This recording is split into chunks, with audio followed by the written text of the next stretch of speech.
नमस्कार, स्वागत है आपका आज की खबर में। आपके साथ मैं हूं चित्रा सिंह और आप देख रहे हैं हमारा खास बुलेटिन।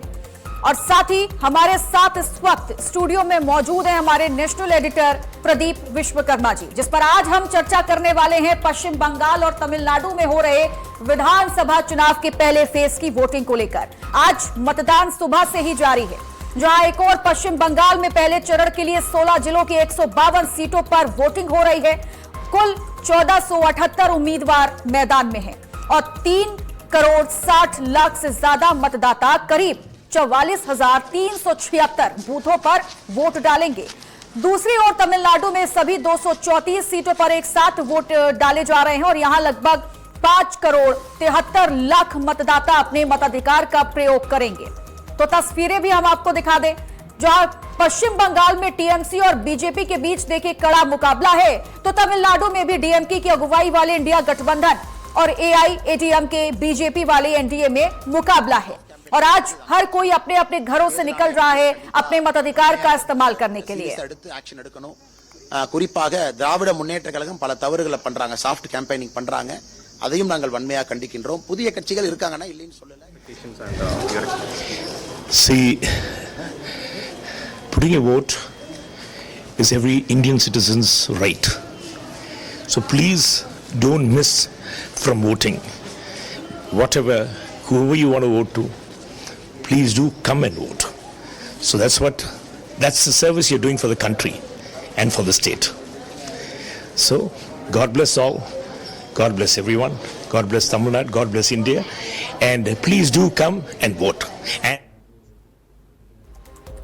पश्चिम बंगाल और तमिलनाडु विधानसभा चुनाव में आज मतदान चल रहा है, जहां एक और पश्चिम बंगाल में पहले चरण के लिए 16 जिलों की 152 सीटों पर वोटिंग हो रही है। कुल 1478 उम्मीदवार मैदान में हैं। 3 करोड़ से ज्यादा मतदाता करीब 44,376 बूथों पर वोट डाल रहे हैं। तो वहीं दूसरी ओर तमिलनाडु में सभी यानी 234 सीटों पर एक साथ वोट डाले जा रहे हैं। यहां लगभग 5 करोड़ से ज्यादा मतदाता अपने मताधिकार का प्रयोग कर रहे हैं।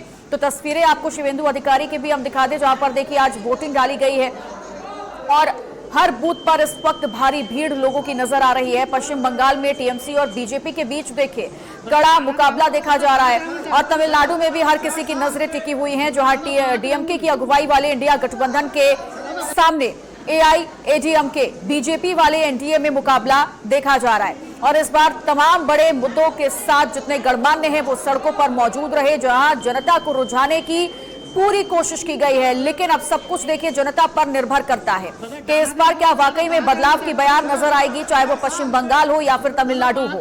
क्या पश्चिम बंगाल में इस बार टीएमसी जाने वाली है?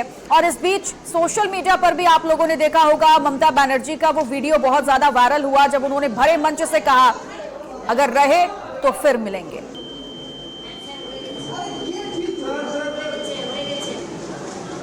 दादा डान हाथ आंगुल, दादा बां हाथ आंगुल, सर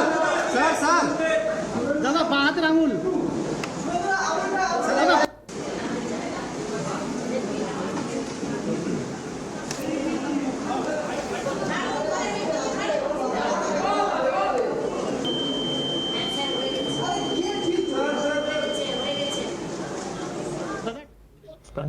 শান্তিপূর্ণ ভোটের প্রার্থনা করে খুব একটা উৎপাত করতে পারেনি।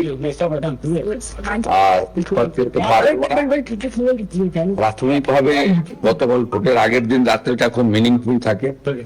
ইলেকশন কমিশন এবং সেন্ট্রাল প্যারামিলিটারি ফোর্স ইনিশিয়ালি ধন্যবাদ দেওয়া যেতেই পারে।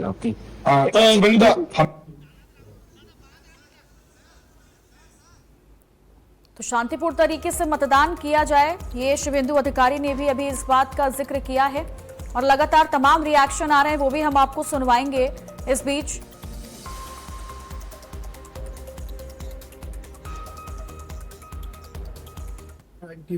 अप्रैल आज 7 बजे से शुरू हो रहा है। 152 सीट में जो चुनाव आज हो रहा है,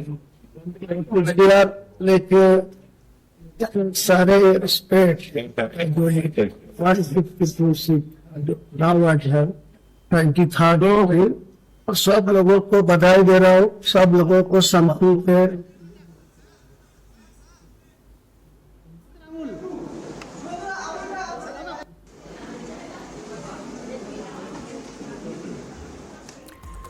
तो हर किसी की नजरें इस वक्त पश्चिम बंगाल में और तमिलनाडु में टिकी हुई हैं। आज हम इसी खास मुद्दे पर और इस पूरे चुनाव के समीकरण को समझने की इस कोशिश करेंगे। इसी पर आज हम चर्चा करेंगे। थोड़ी ही देर में हमारे साथ हमारे कुछ खास मेहमान जुड़ने वाले हैं, लेकिन इस वक्त हमारे साथ प्रदीप जी स्टूडियो में मौजूद हैं। प्रदीप जी, अगर हम आपके नजरिए से देखें तो क्या महसूस कर रहे हैं, चूंकि कहा जा रहा है कि 2011 के बाद से क्या इस बार वाकई में पश्चिम बंगाल की जो जनता है वो एक नया विकल्प देख पा रही है पश्चिम बंगाल में? देखो, ये कह पाना अभी मुश्किल है, क्योंकि दो बड़ी लड़ाई है। एक और ममता बनर्जी हैं, जिन्होंने वेस्ट बंगाल पर पूरा कब्जा करके रखा है। उन्होंने कांग्रेस को वहां से उखाड़ फेंका, कांग्रेस को निकाल दिया। कभी कांग्रेस में हुआ करती थी ममता बनर्जी, लेकिन उन्होंने पूरी कांग्रेस को ही हाईजैक कर लिया। अब वहां पर कांग्रेस का कोई नाम लेवा नहीं बचा। एक आध दो नेता हैं, अधीर रंजन चौधरी जैसे नेता हैं, एक दो नेता हैं जो वहां पर अपना वजूद तलाशने की कोशिश कर रहे हैं। तो कांग्रेस अपना एक बहुत ही बैकग्राउंड में पीछे रह करके अपना खेल खेल रही है। वहां अभी उनका कुछ बचा नहीं। दूसरी बड़ी बात है कि लेफ्ट का जो एक पूरा गढ़ था, लेफ्ट के गढ़ को उन्होंने पूरा समाप्त किया है और उस पे उनका जो वोट बैंक था उस पर भी कब्जा किया। तो इस तरह से हम अगर देखें तो 3 बार हैट्रिक लगा चुकी हैं, वो पूरी 3 बार चुनाव जीत चुकी हैं। ममता बनर्जी जीत की हैट्रिक लगा चुकी हैं और चौथी बार यानी कि वो जीत का चौका लगाने की कोशिश कर रही हैं। वहीं अगर हम भारतीय जनता पार्टी की बात करें तो भारतीय जनता पार्टी 2 सीटों से लेकर के 77 सीटों पर पहुंची थी पिछली बार, और इस बार उसका जो टारगेट है कि 154, 160 तक वो पहुंचे और वहां पर सरकार बनाए। इसके लिए तमाम कोशिश की जा रही है और पूरे अन्य प्रदेशों से लोगों को भी भेजा गया है, जैसा कि भारतीय जनता पार्टी का मॉडस ऑपरेंडी है। चाहे गुजरात के लोग हों, भारतीय जनता पार्टी का आधा करीब मंत्रिमंडल बंगाल में पड़ा हुआ है, उड़ीसा का मंत्रिमंडल वहां पर है, तो विधायक वहां पर हैं, सांसद वहां पर हैं। तो कह पाना भी मुश्किल है, क्योंकि बहुत ही कांटे की टक्कर है। दोनों की एंटी इनकम्बेंसी है। एक और जहां स्टेट की एंटी इनकम्बेंसी है, क्योंकि 3 बार ममता बनर्जी लगातार चुनाव जीत चुकी हैं और चौथी बार चुनाव जीतने की कोशिश कर रही हैं, तो उनके खिलाफ एंटी इनकम्बेंसी है, क्योंकि वहां पर उद्योग धंधे नहीं है, वो उतनी तेजी से बढ़ पाए और लोगों को रोजगार नहीं मिला। पलायन सबसे बड़ा मुद्दा है, वहां से निकल करके लोग दूसरे प्रदेशों में जाते हैं रोजगार की तलाश में, तो ये एक सबसे बड़ा मुद्दा है। तो तमाम और सारे मुद्दे, जब आप 3 बार यानी कि 15 साल से सरकार में होते हैं तो एंटी इनकम्बेंसी आपके खिलाफ होती है। लेकिन दूसरी तरफ अगर हम देखें तो चित्रा की केंद्र में भी 12 साल की सरकार हो गई है, तो उनके खिलाफ भी एंटी इनकम्बेंसी है। दोनों लोग ही एंटी इनकम्बेंसी को प्रो इनकम्बेंसी में कन्वर्ट करने की कोशिश कर रहे हैं। अब यहां से कौन आगे बढ़ता है, क्योंकि दोनों दमदार तरीके से अपनी बात रख रहे हैं, कौन आगे बढ़ता है ये देखना काफी दिलचस्प होगा। यही नजरें हर किसी की इस बार टिकी हुई हैं कि क्या कुछ हो सकता है पश्चिम बंगाल में। लगातार हम तस्वीरें भी दर्शकों को दिखा दें, कमल हसन से लेकर रजनीकांत ने भी देखिए वोट डाला है और बार बार जितने भी बड़े लोग हैं वो यही अपील कर रहे हैं, जितने बड़े नेता हैं, गणमान्य हैं, कि अपने अपने घरों से निकलिए।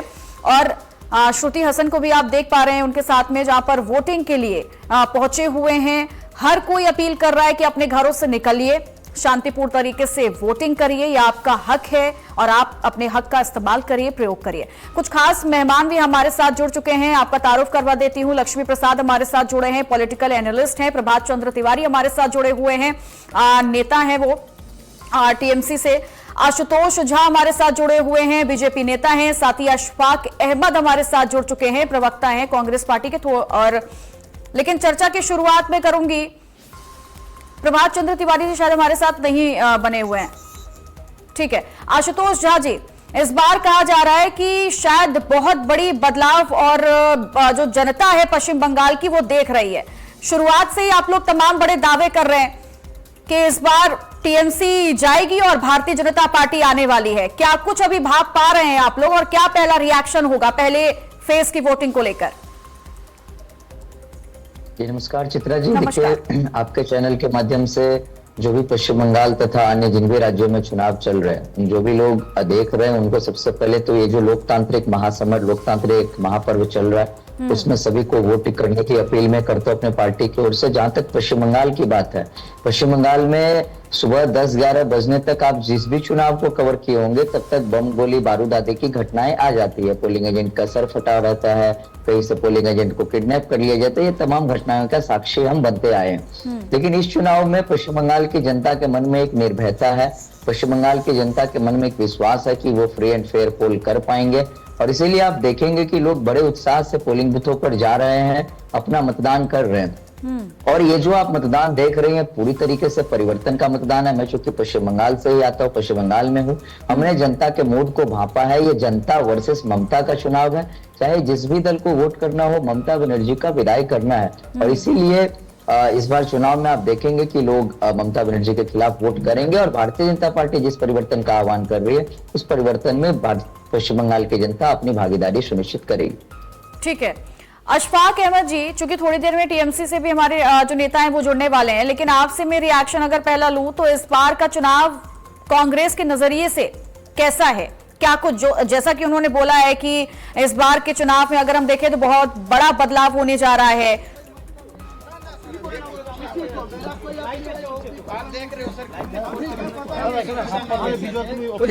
এজেন্ট কি ঢুকতে পারলো? এজেন্ট কি? হ্যাঁ, ওরা এজেন্ট বসিয়ে দিয়েছে। এজেন্ট বসে দিয়েছেন এখন কোথায়?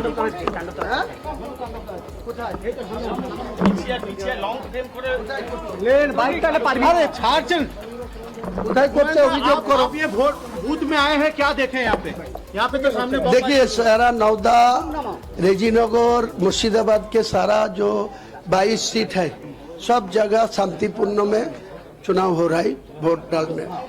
लेकिन ये नौदा के दोनों बूथ 9 नंबर और 10 नंबर 9 और 10 दोनों बूथ में कुछ झमेला हुआ, रात भर कोई झमेला हुआ। लोकल पुलिस का बैच छीन लिया, आपको दिखा दिया। लोकल पुलिस को बैच छीन लिया। चलिए ना, कहाँ झमेला है?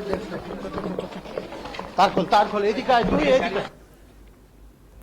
तो बूथ नंबर 9 और 10 पर अब देखिए अब वही चीजें जो है वो निकलकर सामने आ रही जो पहले जिसका जिक्र किया जा रहा था कि शांतिपूर्ण तरीके से वोटिंग की प्रक्रिया जो है वो खत्म हो जाए, लेकिन अब वाद विवाद की बात जो है वो शुरू हो गई है। लेकिन अशफाक अहमद जी, पहला रिएक्शन कांग्रेस की तरफ से पहले फेज की वोटिंग को लेकर क्या होगा?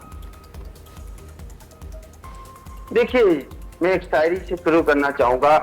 चिराग से पूछो अंधेरों का हाल क्या होगा, जहां हक दबा हो वहां सवाल क्या होगा। अगर वोटर का नाम ही मिटा दिया जाए तो बताओ फिर लोकतंत्र का कमाल क्या होगा। तो पश्चिम बंगाल में सबसे पहले तो दुखद की बात है कि करीब 91 लाख उसमें से 27 लाख जो अंडर एजुकेशन थे, तो इतने लोग वोट दे नहीं पा रहे हैं। अशफाक जी, मैं आपको रोकूंगी। इस बीच तस्वीरें आ रही है हुमायूं कबीर जहां पर पहुंचे हुए हैं, वहां की तस्वीरें हम जल्दी से जनता को दिखा देते हैं कि अब देखिए यहां पर भी विरोध जो है वो शुरू हो चुका है। किस तरीके से झड़प की तस्वीरें सामने आ रही हैं।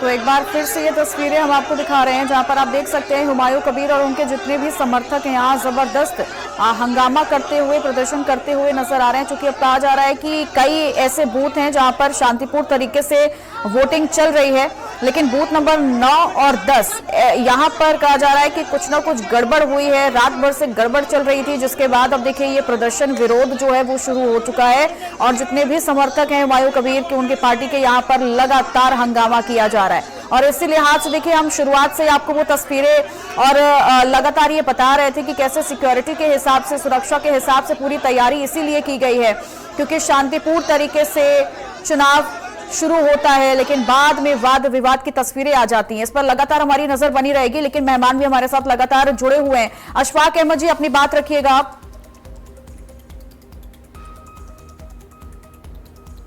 जब भी बात रखने जाते हैं तो विजुअल आ जाते हैं। बात यह है कि बंगाल की जो चुनाव है, बीजेपी की जो 2 वर्ष की राजनीति है उसको भी बंगाल के लोग नहीं चाहते हैं, और साथ ही तृणमूल की सिंडिकेट और करप्शन भी। सबसे पहला क्वेश्चन है, तृणमूल ने तो बर्बाद किया ही है बंगाल को, लेकिन बीजेपी आखिर भी बंगाल को कुछ दे नहीं सकता है, जनता समझ चुकी है। क्योंकि मोदी जी की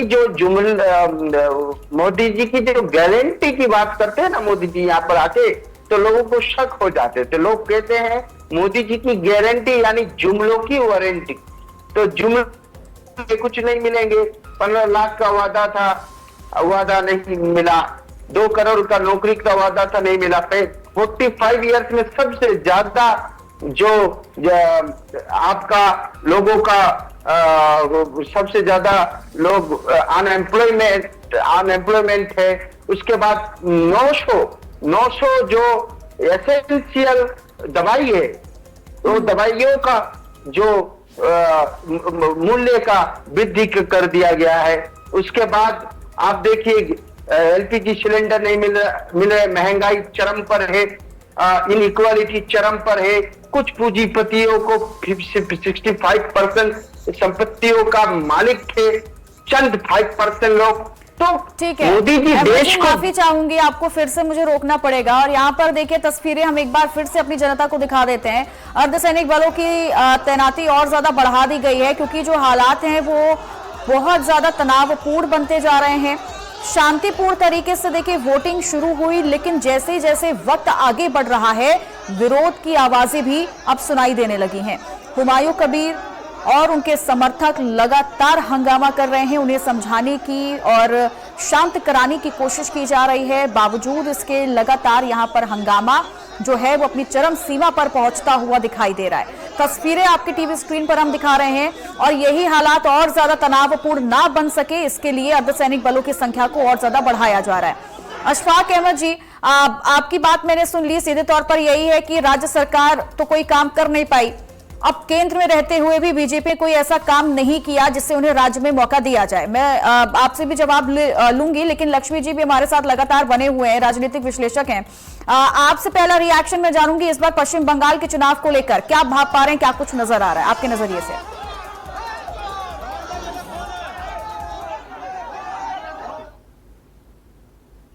दोनों लेवल पे हम लोग देख रहे हैं कि स्टेट के लेवल पे भी स्ट्रांग एंटी इनकम्बेंसी है, और सेंटर के लेवल पे भी हम लोग देख रहे हैं कि जो बीजेपी गवर्नमेंट ने जो परफॉर्मेंस किया है या जो वादा किया है, तो कहीं ना कहीं जनता के पास जो है ये समझदारी बन रही है कि अगर देखा जाए तो जनता कंफ्यूज है। ऐसा नहीं है कि जनता के पास क्लियर कट विकल्प है। जैसे पिछले इलेक्शंस में हमने देखा कि जनता के पास एक क्लियर कट विकल्प था, लेकिन इस बार के इलेक्शंस में हम लोग जो है जनता के पास क्लियर कट विकल्प नहीं देख रहे हैं। लेकिन एक चीजें और हमें देखने को मिल रही है कि जनता जो बीजेपी को लेकर संशय में रहती थी, वहां पर भी थोड़ा परिवर्तन हमें देखने को मिल रहा है कि बंगाल की जनता जो है बीजेपी को मौका देने के लिए तैयार है। अब ये है कि ये चीजें जो है कितना वोटिंग में कन्वर्ट हो पाता है, क्योंकि मुस्लिम वोट जो है वो कहीं ना कहीं टीएमसी के साथ इंटैक्ट है, उसमें कहीं भी कोई ज्यादा सेंधमारी बीजेपी नहीं कर पा रही है।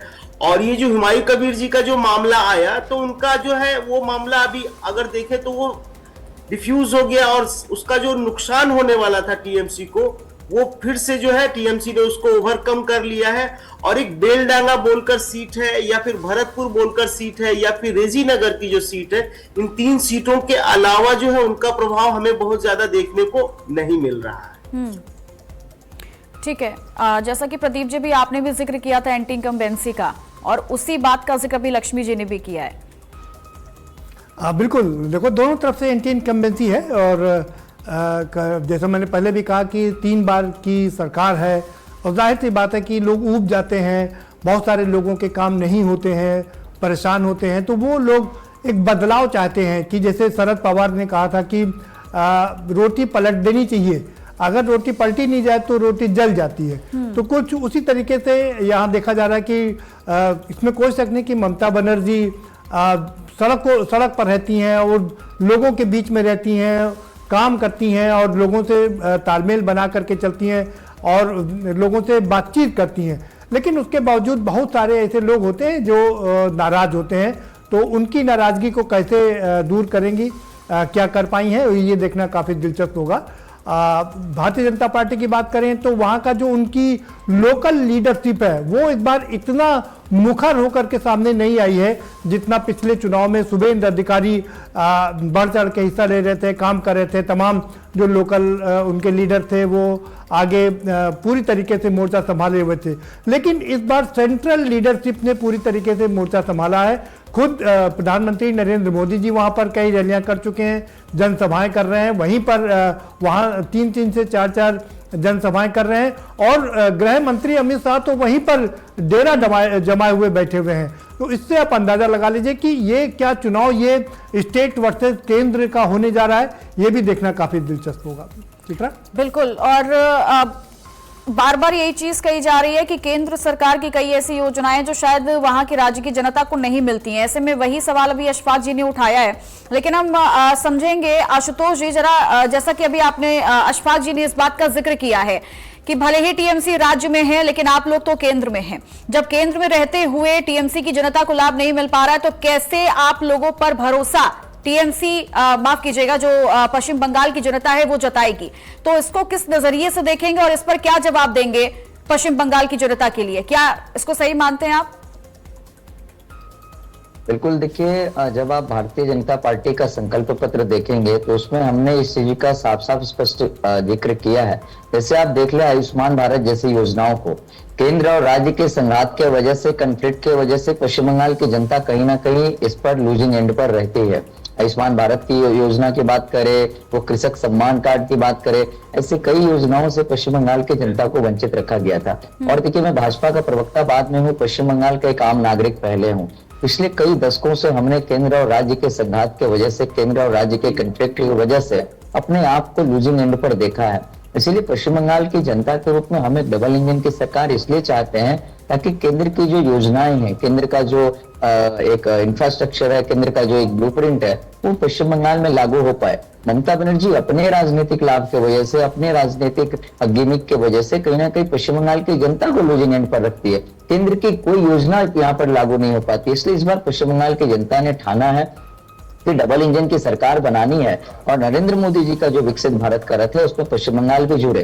कई बार चल रहे, जब कांग्रेस केंद्र में थी तो यहाँ नहीं थी, जब जो पार्टी केंद्र में वो यहाँ नहीं रहती है। इसलिए इस बार पश्चिम बंगाल की जनता ने क्लियर मूड बनाया हुआ है कि हमें इस बार परिवर्तन लाना है और नरेंद्र मोदी जी की जो केंद्र में सरकार चल रही है उसके साथ पश्चिम बंगाल को भी जोड़ना है। और ये जो ममता बनर्जी अपने राजनीतिक स्वार्थ की वजह से, अपने राजनीतिक लाभ की वजह से पश्चिम बंगाल की जनता को कहीं ना कहीं लूजिंग एंड पर फेंकती है, धकेलती है बार बार, चाहे वो फेडरल स्ट्रक्चर को तोड़ने की बात हो और अन्य जो भी घटनाओं हमने देखा है, चाहे वो मजदूरों का फंड रुकता, कई सारे ऐसी चीज हमने देखी है जो केंद्र और राज्य के कंफ्लिक्ट की वजह से यहाँ पर होती है। उन सभी चीजों का यही सॉल्यूशन है कि जो केंद्र में सरकार है, जो विकास की सरकार चल रही है, उसके साथ पश्चिम बंगाल को भी जोड़ा जाए।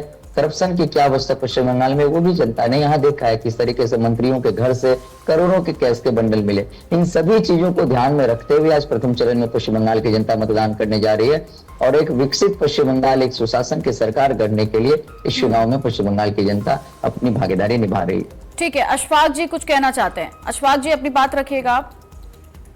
ये तो गिनवा दीजिए कि केंद्र सरकार ने क्या किया आम जनता के लिए, क्या वादा मोदी जी ने अपने संकल्प पत्र का जो पहले गारंटियां थी क्या वादा पूरा किया। ये आशुतोष झा जी से मैं जानना चाहूंगा कि मेरे काबिल दोस्त अब बताइए कि क्या क्या आपने वादा पूरा किया। आपने कांग्रेस के स्कीमों की नाम बदलने के सिवाय क्या काम किए ये तो बताइए। 2 करोड़ नौकरी क्या मिल गया? नौकरियों के डाटा बताइए क्या है? महंगाई सबसे ज्यादा क्यों है?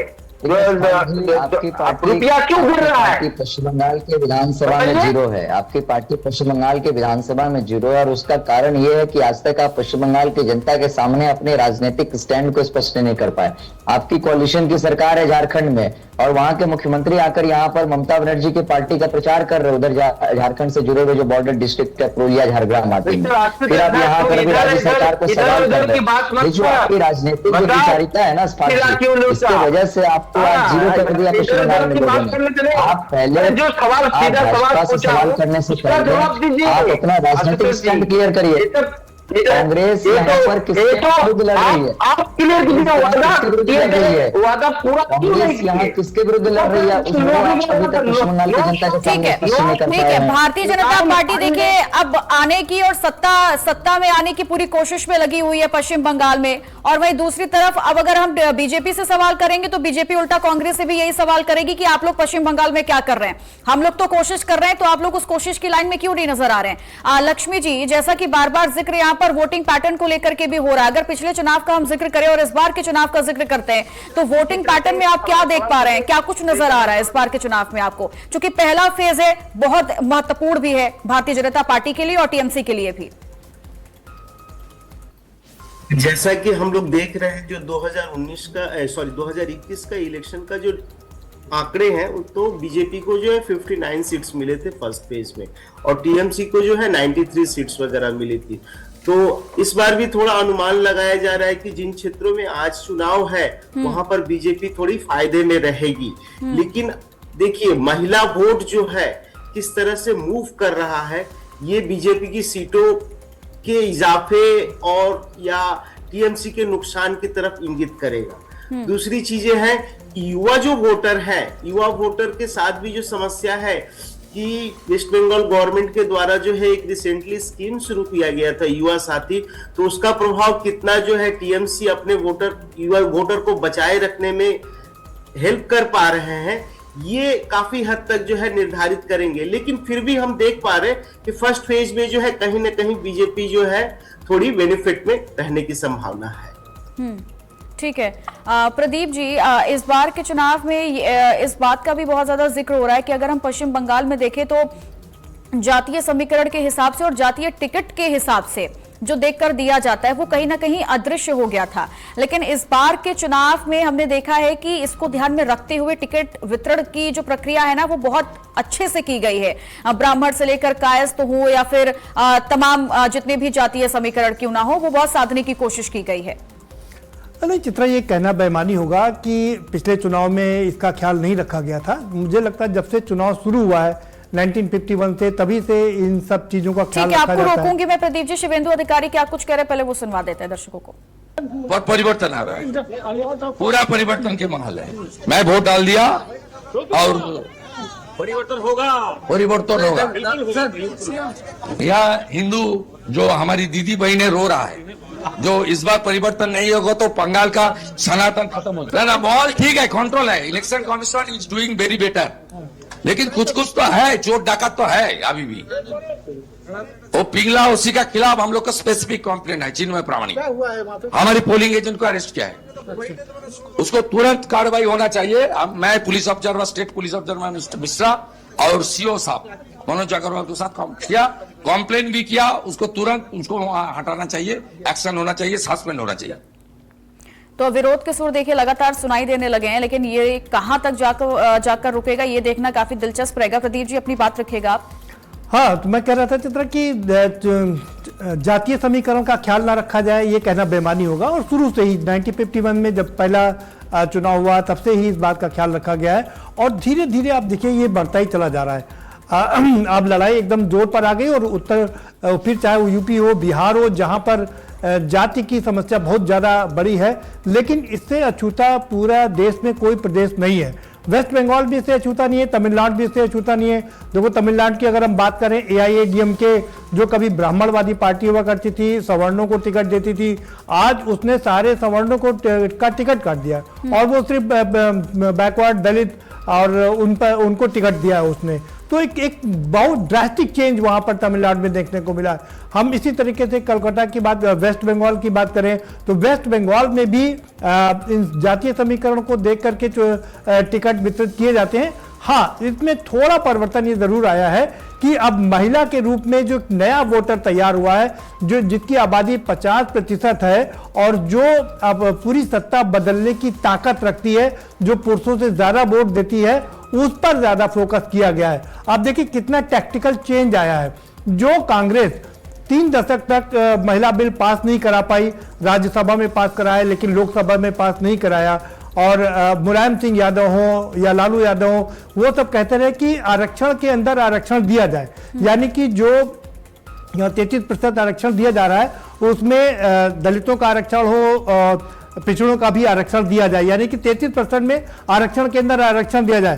कांग्रेस इसका विरोध करती रही और यही कारण है कि वो इसको पास नहीं करा पाई। लेकिन अब भारतीय जनता पार्टी ने उस बिल को पास कराया है और कांग्रेस उसने खुल करके इसका समर्थन किया है। जो कभी धरतीपुत्र मुलायम सिंह यादव कहा करते थे कि पिछड़ों की इसमें आरक्षण में आरक्षण होना चाहिए, अखिलेश की पार्टी भी वही कर रही है। और बड़ी बात यह है कि कांग्रेस भी इसी मोड में आ गई है। कांग्रेस भी कह रही है कि इसमें भी पिछड़ों को का शेयर देना चाहिए।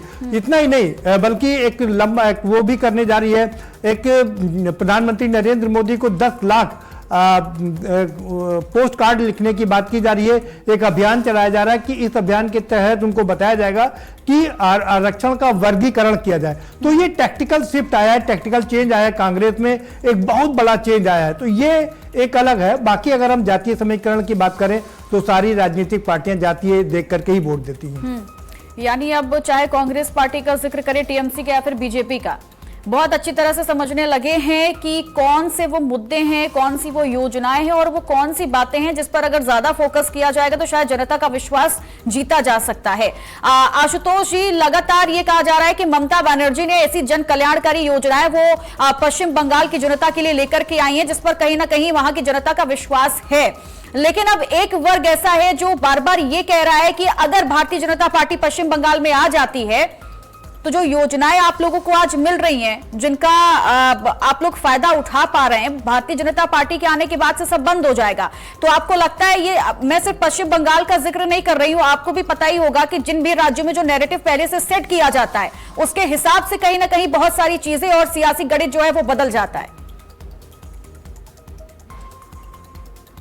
देखिए, जन कल्याणकारी योजनाएं तो ममता बनर्जी की नहीं है, दल कल्याणकारी, उनके दल के नेताओं की कल्याणकारी योजनाएं वो वर्ष पर चलाती है। यदि चर्चा के लिए ले भी ले तो लक्की भंडार योजना को आप इस दृष्टिकोण से देखते होंगे कि महिलाएं सोचेगी, माताएं बहनें सोचेगी कि जो 1500 रुपये का मासिक अनुदान मिलता है उसको रोका जा सकता है। तो उसके लिए भाजपा ने अपने संकल्प पत्र में स्पष्ट किया कि हम 3000 रुपये प्रति महीना हर माताओं बहनों को देंगे। लेकिन चित्रा जी, आप भी मातृशक्ति के भावनाओं को समझते होंगे।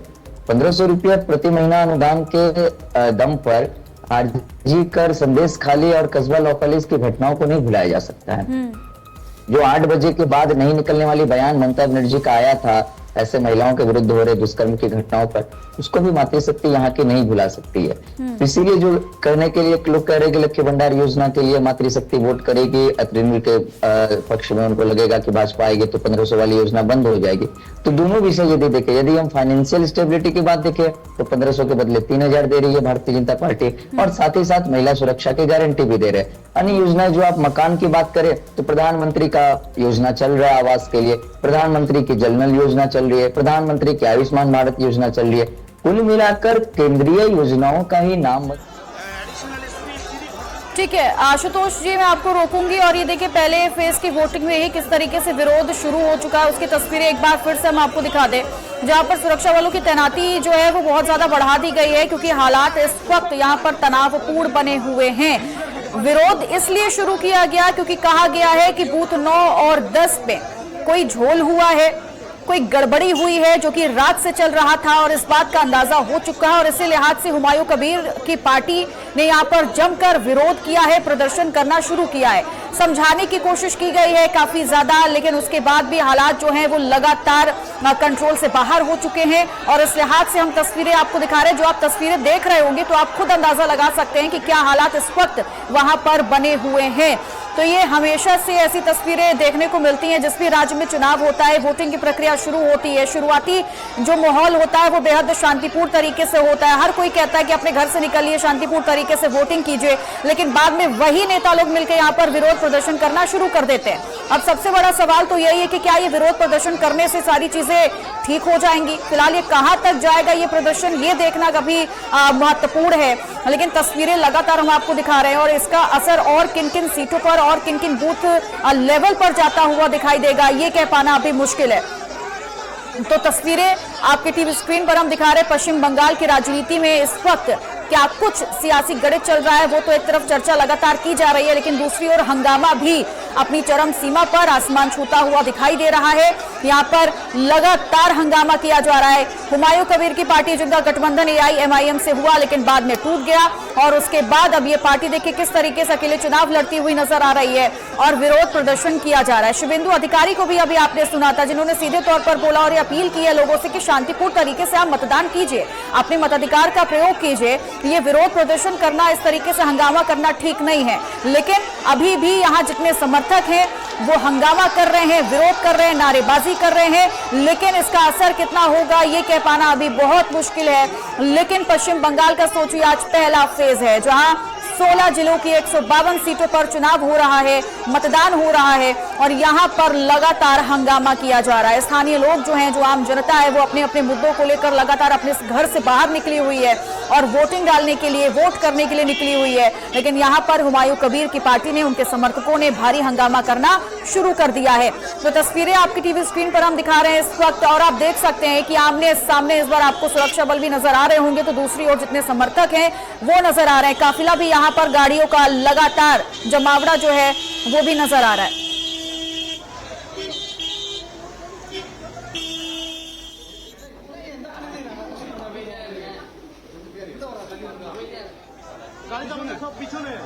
চলো চলো চলো পালিয়ে চলো, পিছন সাইড দিয়ে পালিয়ে চলো ভাই, পিছন সাইড দিয়ে পালিয়ে চলো, এখন উপায় নেই। গাড়িটা না আসলে যাবো কি করে? রাস্তা নেই, ওই দিকে পালাবো। হুমায়ুনটা দিয়ে গেল রে, হুমায়ুন ছেড়ে দাও, কি করবে? तो दो तस्वीरें आपके टीवी स्क्रीन पर हम दिखा रहे हैं। कनीमोजी आप देख पा रहे हैं, वो भी वोटिंग डालने के लिए पहुंची हुई हैं। और यहाँ पर दो तस्वीरें बेहद खास हैं, क्योंकि आज देखिए पश्चिम बंगाल में भी वोटिंग चल रही, तो दूसरी ओर तमिलनाडु में भी वोटिंग की प्रक्रिया जो है वो सुबह से ही जारी है। और ऐसे में ये दो तस्वीरें बेहद खास हैं, पश्चिम बंगाल से लेकर तमिलनाडु की सियासत से जुड़ी हुई। जहां तमिलनाडु में एक ही चरण में वोटिंग हो रही है, तो पश्चिम बंगाल में 2 फेजेस में वोटिंग होनी है, जहां आज पहला फेज है और सुबह से ही वोटिंग की प्रक्रिया जारी है। दो तस्वीरें हैं, पहली तस्वीरों में आप देख सकते हैं यहाँ पर लगातार वोटिंग प्रक्रिया चल रही है। कनीमोजी भी पहुंची हुई है वोटिंग करने के लिए। तो दूसरी तस्वीरें हैं जहां पर हंगामा जो है वो लगातार उठता हुआ नजर आ रहा है। तो देखिए पश्चिम बंगाल में विधानसभा चुनाव के पहले चरण का मतदान का बिगुल आज से बज चुका है। पहले चरण में 16 जिलों की 152 सीटों पर वोटिंग प्रक्रिया जारी है। धनबाद, कोयलांचल और झारखंड बंगाल सीमा पर सुरक्षा के पुख्ता इंतजाम किए गए। सीमा पर लगातार वाहन जांच और सघन निगरानी की जा रही है, ताकि कोई भी अराजक तत्व को रोका जा सके। जिन जिलों में वोटिंग हो रही है वहीं सुरक्षा के कड़े इंतजाम देखने को मिल रहे हैं। प्रशासन ने शांतिपूर्ण मतदान सुनिश्चित करने के लिए कड़ी निगरानी बनाए हुए हैं।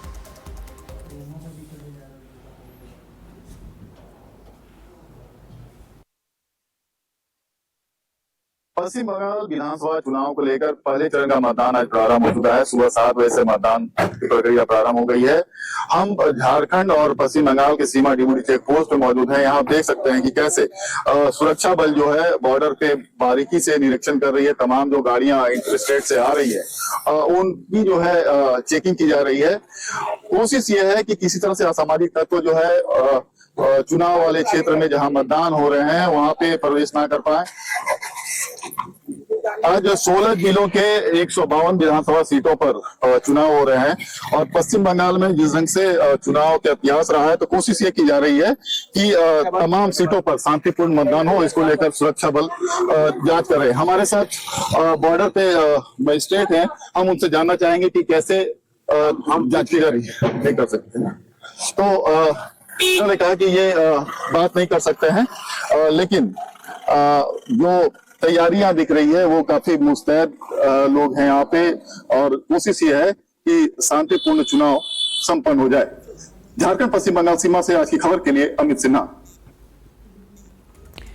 तो पश्चिम बंगाल में देखिए, विधानसभा चुनाव 2026 के पहले चरण के दौरान मतदान प्रक्रिया में बड़ा व्यवधान सामने आया है, जहां को मालडा क्षेत्र में एक बूथ पर ईवीएम में तकनीकी खराबी की बात सामने आई है।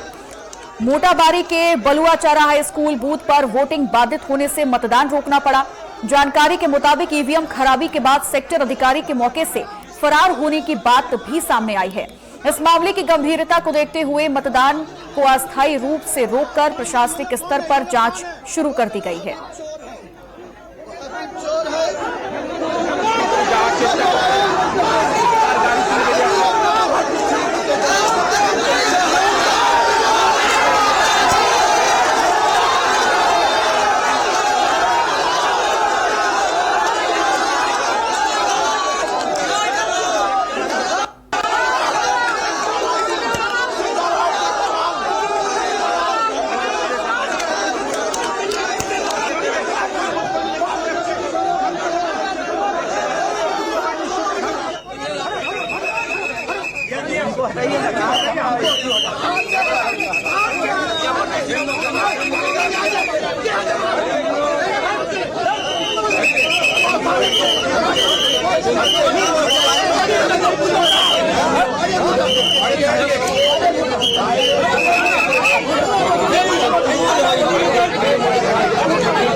तो पश्चिम बंगाल से ये दो तस्वीरें आ रही हैं जो आप अपने टीवी स्क्रीन पर देख सकते हैं, जहां पहली तस्वीर में भी आपको हम दिखा रहे हैं लगातार हंगामा जो है वो बढ़ता जा रहा है, तो दूसरी तस्वीर में भी हंगामे का असर कितना ज्यादा बढ़ चुका है वो भी आप देख सकते हैं।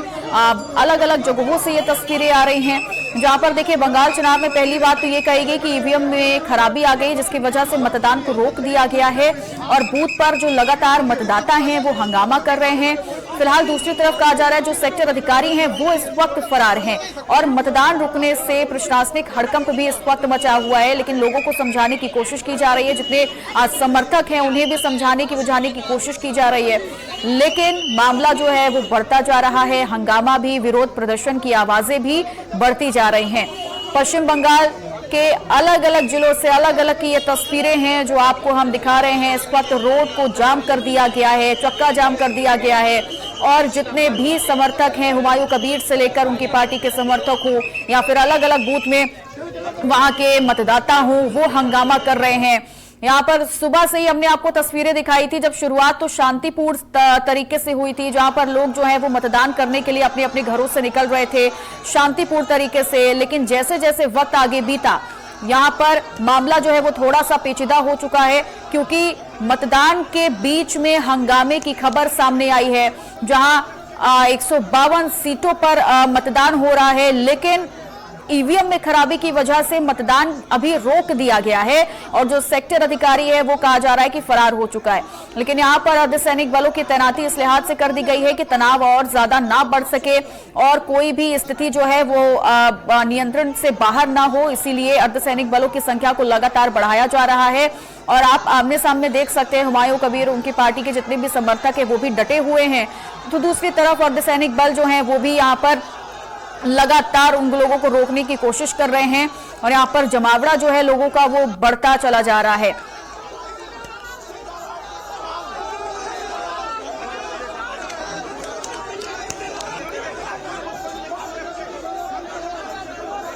तो एजेयूपी से फैजल खान हमारे साथ जुड़ चुके हैं, उनसे हम जानेंगे कि इस वक्त ये जो तस्वीरें आ रही हैं इसके पीछे का कारण क्या है। फैजल जी, ये तस्वीरें हम लगातार देख रहे हैं, हुमायूं कबीर और उनके जितने समर्थक है लगातार हंगामा कर रहे हैं, क्या कुछ हो रहा है पश्चिम बंगाल में?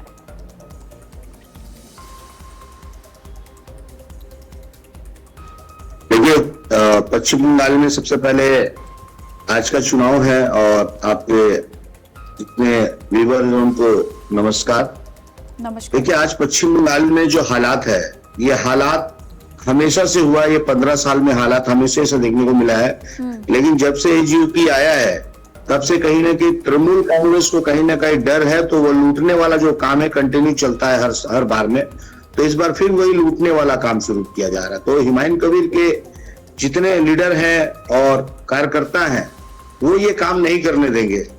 जहां हमारा दल मजबूत है, मुर्शिदाबाद, मालदा, उत्तर दिनाजपुर, तो ये सब जगह में कहीं ना कहीं लूट नहीं होने का संभावना है। और बाकी जगह में भी हम लोग का कैंडिडेट है, मगर वहां पे हमारा दल थोड़ा कमजोर है, तो आराम से लूट लेंगे। तो ये लूटते हुए आए हैं। मैं कहता हूं फ्री एंड फेयर इलेक्शन होने दीजिए ना, जनता को वोट करने दीजिए ना, दिक्कत कहां पे आ रहा है। तो ये हमेशा से जबरदस्ती सत्ता में आना चाहते हैं, जनगण को मौका नहीं देना चाहते हैं।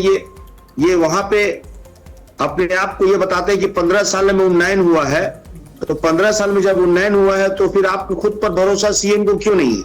सीएम कहीं इमाम पर हमला करती है, सीएम कभी कुरान पर हमला, गीता पर, बाइबल पर हमला करती है, सीएम अभी हज पर हमला करने लगी। वो आप बताएंगे कि नमाज पढ़ने से पहले आपको वोट देना है, वो बताएंगे कि हज करने से पहले वोट देना है, वो तय सब कर देंगी। तो फिर हमारा कम्युनिटी और हमारा समाज क्या फिर तय करेगा। तो सीएम, मुझे लगता है कि कहीं ना कहीं माइंड डिस्टर्ब हो गया है सीएम का, वो बुखलाई हुई है। कहीं ना कहीं वो बीजेपी से लड़ाई नहीं लड़ करके एजीपी से लड़ाई लड़ना चाहती हैं वो। तो उनको सेंट्रल गवर्नमेंट से, सेंट्रल ताकत से लड़ना चाहिए, ना कि एजीपी जो अभी जो 4 महीना की भी पार्टी नहीं हुई है उनसे ये घबराई हुई है। नहीं, तो कहीं ना कहीं फैसल जी सवाल ये है कि ये शुरुआत आखिरकार हुई कैसे है? क्योंकि हमने इससे पहले भी सुना, हुमायूं कबीर को भी उन्होंने सीधे तौर पर कहा बूथ 9 और 10 में झोल हुआ है, रात भर से ये सब चल रहा है और हम ये नहीं होने देंगे। कौन है इसके पीछे, बीजेपी है या फिर टीएमसी या फिर दोनों मिले हुए हैं? देखिए, कहीं ना कहीं इलेक्शन कमीशन को ये देखना होगा, सेंट्रल फोर्स को भी देखना होगा कि आपकी चूक कहां पे है। अगर आप इलेक्शन करवा रहे हैं तो कहीं ना कहीं सेंट्रल गवर्नमेंट, इलेक्शन कमीशन को ये जवाब देना पड़ेगा कि आप किस तरह से इलेक्शन करवा रहे हैं जो ये चूक कितना बड़ा हो रहा है और पब्लिक को वोट देने में कहीं ना कहीं समर्थ हो रहा है। और राज्य सरकार तो हमेशा लूटने का काम की है, तो लूटने का मौका कौन दे रहा है? बीजेपी सरकार दे रही है, इलेक्शन कमीशन दे रहा है। तो ये बहुत बड़ा क्वेश्चन है। ये इलेक्शन कमीशन को फ्री एंड फेयर जो बातचीत होता है मगर काम नहीं होता है। तो हमें जो लगता है कि सेंट्रल गवर्नमेंट, बीजेपी और टीएमसी मिलके दोनों वोट डिवाइड कर रहे हैं और अपना अपना सीट पे कब्जा करने की कोशिश कर रहे हैं, और छोटा दल कहीं ना कहीं बीच में मार खा रहा है और जनता परेशान है। तो आने वाले वक्त में ये हम लोग इलेक्शन कमीशन को भी सोचना होगा कि ऐसा इलेक्शन कैसे हो सकता है जो जनता खुद अपना जब मत नहीं दे सकता है तो फिर इलेक्शन का कोई मतलब नहीं है। आप सत्ता पे हैं और सत्ता पे बने रहिए, यही तो इलेक्शन है। फिर इलेक्शन का क्या मतलब है? इलेक्शन करना ही नहीं चाहिए, मेरा तो मानना है। ठीक है, लेकिन फैजल जी ये समझने की जरूरत है, जो तस्वीरें हम अभी लगातार देख रहे हैं, यहाँ पर ये विरोध प्रदर्शन बहुत तेजी से आगे बढ़ रहा है। मतलब सोचे सुरक्षा वालों को रोकने की कोशिश की, वो रोकने की कोशिश कर रहे हैं, लेकिन यहाँ पर नहीं रुका जा रहा है। किस तरीके से यहाँ पर धक्का मुक्की हो रही है, नारेबाजी की जा रही है। तो आपको ये ठीक लगता है? आपको लगता है कि आज जो शांतिपूर्ण तरीके से मतदान होना चाहिए, तो इस तरीके से यहाँ पर बहसबाजी हो रही है और विरोध, तनावपूर्ण स्थिति बनाई जा रही है, ये कहाँ तक ठीक है? देखिए, बात जब हम हमारी पार्टी का कार्यकर्ता जब लूट होगा, वोट लूट होगा, चाहे वो बीजेपी हो या टीएमसी, जहां जहां इनकी ताकतें मजबूत है और हम लोग अभी जस्ट नई पार्टी है, तो लूट अगर होगा तो कार्यकर्ता गुस्सा होंगे। हुमायूं कबीर साहब खुद देख रहे हैं वो लड़ाई फाइट करते हुए। मतलब साफ जाहिर होता है कि कमजोर दल को कहीं कहीं ने रोक दिया जा रहा है, उनको उनका समर्थन को रोक दिया जा रहा है, वहां लूटने दिया जा रहा है, वहां पे आराम से रिगिंग होगा, कोई बोलने वाला नहीं है। तो इलेक्शन कमीशन और बीजेपी टीएमसी मिलकर अगर वोटिंग सिर्फ अकेला करेंगे तो बाकी दल को वोट करने का और लड़ाई लड़ने का कोई मतलब नहीं बनता है, टाइम वेस्ट करने का। तो अपना अपना सीट शेयर कर ले बीजेपी टीएमसी, फिर बाकी दल को फिर क्या मतलब है। ठीक है, हमारे साथ आशुतोष जी भी लगातार बने हुए हैं, उनसे भी हम जान लेते हैं, क्योंकि लगातार कहा जा रहा है कि यहाँ पर वोटिंग शिफ्ट करने की बात की जा रही है। आशुतोष जी, फैसल खान हमारे साथ लगातार जुड़े हुए हैं। ये जो तस्वीरें आ रही है विरोध प्रदर्शन की, क्या कहा जा रहा है टीएमसी और बीजेपी की मिली भगत है, आप लोग नहीं चाहते कि छोटे दल आगे बढ़े? यानी देखिए, हमारी तो फैजल साहब की जो पार्टी है जेयूपी, उनके लिए शुभकामनाएं हैं। छोटा दल कोई नहीं होता है। भारतीय जनता पार्टी ने भी 2 सीट से शुरुआत की थी। आज देश भर के कई राज्यों में हमारी सरकार है। ममता बनर्जी जिस तरीके से मुस्लिम समाज को अपना वोट बैंक मानते आई है, उनको हमेशा से ऐसा एक अंदर में विश्वास रहा है कि मैं जो भी करता रहूं, जितना भी शोषण करूं, लेकिन मुस्लिम समाज हमारे साथ ही रहेगा। आज कहीं ना कहीं मुस्लिम समाज के रूप के सामने विकल्प के रूप में जब हुमायूं कबीर जी की, फैजल खान जी की पार्टी सामने आ रही है जेयूपी, तो स्वाभाविक है कि जो ममता बनर्जी का जो अलोकतांत्रिक गतिविधियां रही है, उनका शिकार इनको भी बनना पड़ेगा। आज फैजल जी समझ रहे हैं, लेकिन भारतीय जनता पार्टी तो 2018 से अपने 200 कार्यकर्ताओं को खोई है। हर इलेक्शन में हमने अपने कार्यकर्ताओं को खोया है। हम कैसे अपने कार्यकर्ताओं के रक्त से जो सनी हुई पार्टी है, जो हमारे कार्यकर्ताओं के हत्यारे, उनके साथ मिलीभगत करेंगे? फैजल खान आज ममता बनर्जी के खिलाफ लड़ाई पर उतरे हैं, उनको बहुत बहुत शुभकामनाएं। लेकिन भारतीय जनता पार्टी इस लड़ाई में अपने कई कार्यकर्ताओं को खो चुकी है। आप भी आज ये देख रहे हैं कि कैसे भारतीय जनता पार्टी लड़ती होगी ऐसे बूथों पर। उनके मतदाताओं को जब धमकाया जाता होगा, उनके पोलिंग एजेंट को किडनैप किया जाता था, हमारे पोलिंग एजेंट का सर फाड़ दिया जाता था मार के। आज ठीक है, आप भी ममता बनर्जी के विरुद्ध है तो लड़िए, लेकिन ऐसे अगर आप भाजपा और तृणमूल को मिलीभगत वाली बात करेंगे तो फिर पश्चिम बंगाल की जनता आपको सीरियसली लेगी नहीं। कांग्रेस यही कर करके जीरो हो गई, सेटिंग की बात करके। जेयूपी छोटी पार्टी भले हो, मालदा मुर्शिदाबाद में आपका प्रभाव है, वहां आप लड़िए और ममता बनर्जी के विरुद्ध खुलकर बोलिए, आप शासन के विरुद्ध खुलकर बोलिए। आप यदि उसके साथ भाजपा को भी साधने की कोशिश करेंगे तो एक राजनीतिक कंफ्यूजन आपके सामने आएगा। और ये जो चीजें हम चित्रा जी देख रहे हैं, ये पहली बार नहीं है। हर चुनाव में जब भी मैं सुबह डिस्कशन में बैठता हूं, चाहे जो भी चैनल हो, इस तरीके की घटनाएं आते हैं। पश्चिम बंगाल की जनता इसको लेकर कलंकित महसूस करती है कि भाई बाकी राज्यों के भी चुनाव हो रहे, तमिलनाडु में चुनाव हो रहे, वहां हम लोग देख रहे हैं कि कई सारे स्टार जो हैं जाकर वोट कर रहे, वोटिंग की अपील कर रहे। और पश्चिम बंगाल का क्या दृश्य हम लोग देख रहे हैं? तनावपूर्ण स्थिति है। और अभी आप जैसे जैसे दिन बढ़ेंगे देखेंगे कि तृणमूल कांग्रेस के गुंडे और सामने आकर उग्र रूप ले रहे हैं। चूंकि इस बार काफी सिक्योरिटी का चौचक बंदोबस्त है, इसीलिए उतनी ज्यादा घटनाएं आप नहीं देखेंगे। लेकिन ये कैसा चुनाव है, कैसा लोकतंत्र है जब पश्चिम बंगाल के नागरिक को वोट ही नहीं देने दिया जाएगा। लेकिन मैं इस बात को पुनः स्पष्ट करता हूँ, ये जनता वर्सेस ममता के चुनाव है। फैजल जी पश्चिम बंगाल से आते हैं, उनको बंगाल की एक कहावत है बांग्ला की कि देवाले पीठ ठेके गए। जब दीवार में लौटूंगी आपके पास। मुर्शिदाबाद से हमारे सहयोगी सुमन गांगुली हमारे साथ जुड़ गए, उनसे हम जानने की कोशिश करेंगे इस वक्त मुर्शिदाबाद में क्या हालात बने हुए हैं। सुमन, जरा आप बताइएगा कि इस वक्त वहां पर मुर्शिदाबाद में क्या हालात बने हुए हैं? जो तस्वीरें लगातार सामने आ रही हैं वो तो बेहद तनावपूर्ण वाली हैं, लेकिन मुर्शिदाबाद में क्या हालात हैं इस वक्त?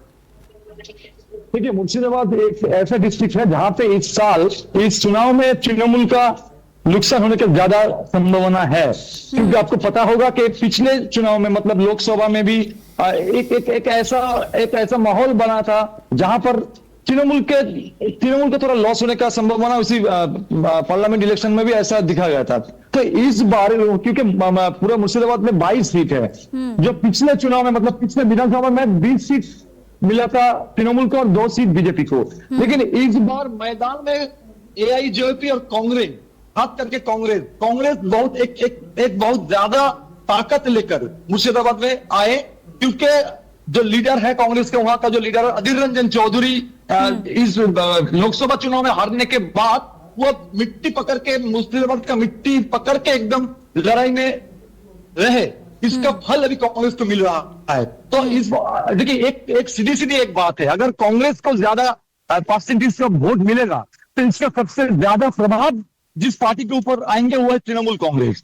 तो और साथ में एआईजीपी को पता होगा, एआईजीपी का जो जिसका पार्टी है हुमायूं कबीर जी, वो पहले तृणमूल का एमएलए थे भरतपुर का। उसका भी एक बहुत मुर्शिदाबाद में उसका बहुत जोर है, उसका बहुत पकड़ है। ये कांग्रेस और हुमायूं कबीर, ये 2 पार्टी जब मैदान में है मुर्शिदाबाद के मैदान में, तो कहीं ना कहीं तृणमूल को डर लग रहा है कि पिछले चुनाव में, मतलब 2021 के चुनाव में जो 20 सीट मिला था, वो सीट अभी घट सकता है। और इसलिए कहीं पे तृणमूल आयोग कमीशन का जो सिक्योरिटी के बाद भी तृणमूल कहीं पे ऐसा सुनाई दे रहा है, कहीं पे घर में जाके थ्रेट दे रहा है, घर में जाके जो वोटर से उसको बोल रहा है कि कांग्रेस को वोट मत दो, कहीं पे बोल रहा है एआईजी पे वोट मत दो। लेकिन क्योंकि इस चुनाव में सबसे देखने वाला जो काम है मुर्शिदाबाद में, कि कांग्रेस शायद खाता खुलेगा और वो मुर्शिदाबाद से ही शुरू होगा, मालदा तो है ही, तो एक तरफ तृणमूल का देखिए, इस बार लड़ाई तृणमूल बीजेपी का है, ये बताया जा रहा है, लेकिन कहीं कहीं डिस्ट्रिक्ट में जैसे मालदा, मुर्शिदाबाद, नॉर्थ दिनाजपुर, साउथ दिनाजपुर, इसी एक दो तीन जो डिस्ट्रिक्ट है, इसी डिस्ट्रिक्ट में कांग्रेस भी लड़ाई में है और कांग्रेस जोड़ के टक्कर दे रहा है तृणमूल और बीजेपी से। ठीक है सुमन, लेकिन सवाल ये है कि मुर्शिदाबाद से लेकर वो तमाम ऐसी जगह हैं जहां पर हम लगातार देख रहे हैं कि मुद्दे जो हैं वो शायद सेम भी हो सकते हैं, एक बराबर हो सकते हैं और अलग अलग मुद्दे भी हो सकते हैं। मुर्शिदाबाद का अगर हम जिक्र करते हैं तो वो कौन से बड़े मुद्दे हैं जो इस बार जनता अपने दिमाग में रखकर वोट डालने के लिए अपने घरों से बाहर निकल रही है? देखिए, सबसे पहले आपको जाना चाहिए मुर्शिदाबाद जो है सबसे माइनॉरिटी ज्यादा मुर्शिदाबाद और मालदा जिले, दो जिला में है। ये सही बात है कि इस बार माइनॉरिटी का वोट तृणमूल से हट रहा है, क्योंकि कोई मुख्यमंत्री जी ममता बनर्जी के ऐसे कुछ बयान है जो बयानबाजी के कारण अभी जो माइनॉरिटी जो है वो लोग तृणमूल के ऊपर खुश नहीं है अभी। जैसे वॉकअप इशू में, जैसे आप समझिए कि SIR इशू में, जैसे आप समझिए कि CA इशू में, जो ममता बनर्जी ने कहीं बोली थी कि हम रहेंगे, अगर मेरा सरकार है तो बंगाल में वॉकअप नहीं होने देंगे, मेरा सरकार है तो बंगाल में CA नहीं होने देंगे, मेरा सरकार है तो बंगाल में SIR नहीं होने देंगे। उसके बाद भी बंगाल में SIR हुआ, बंगाल में वॉकअप वोट का जो कानून है वो लागू हुआ। एक चीज जो है, जो माइनॉरिटीज के बीच ज्यादा सुनाई दे रहा है कि ममता बनर्जी के बयान, जो ममता बनर्जी कही थी अगर वॉकअप को लेकर कोई भी आंदोलन करना को दिल्ली जाके करिए। ये जो नारे है, ये नारे शायद मुर्शिदाबाद में माइनॉरिटी के ऊपर बहुत ज्यादा इफेक्ट किया, और खास करके माइनॉरिटी का जो आपको पता हो कि वहां पे जो माइनॉरिटी, मुर्शिदाबाद का जो माइनॉरिटी है वो सबसे ज्यादा बीडी लेबर जो है उसका जो उन्नयन की बात ममता बनर्जी की सरकार ने कही थी, ममता बनर्जी ने बोली थी हम ये करेंगे वो करेंगे, कुछ नहीं हो पाया। और एक जो मुद्दा है, जो गंगा का जो इरोशन रोकने का भी जो वादे किए थे ममता बनर्जी की सरकार, वो ठीक ठाक से नहीं हो पाया। ये दो इशू, और खास करके माइनॉरिटी का जो कहना, क्योंकि मुर्शिदाबाद में सबसे ज्यादा माइनॉरिटी है, माइनॉरिटी का ये कहना है कि ये 2011 साल से माइनॉरिटी को जो वादे किया गए थे, ममता बनर्जी की सरकार ने जो वादे किए थे वो सही तरह से वो रख नहीं पाई।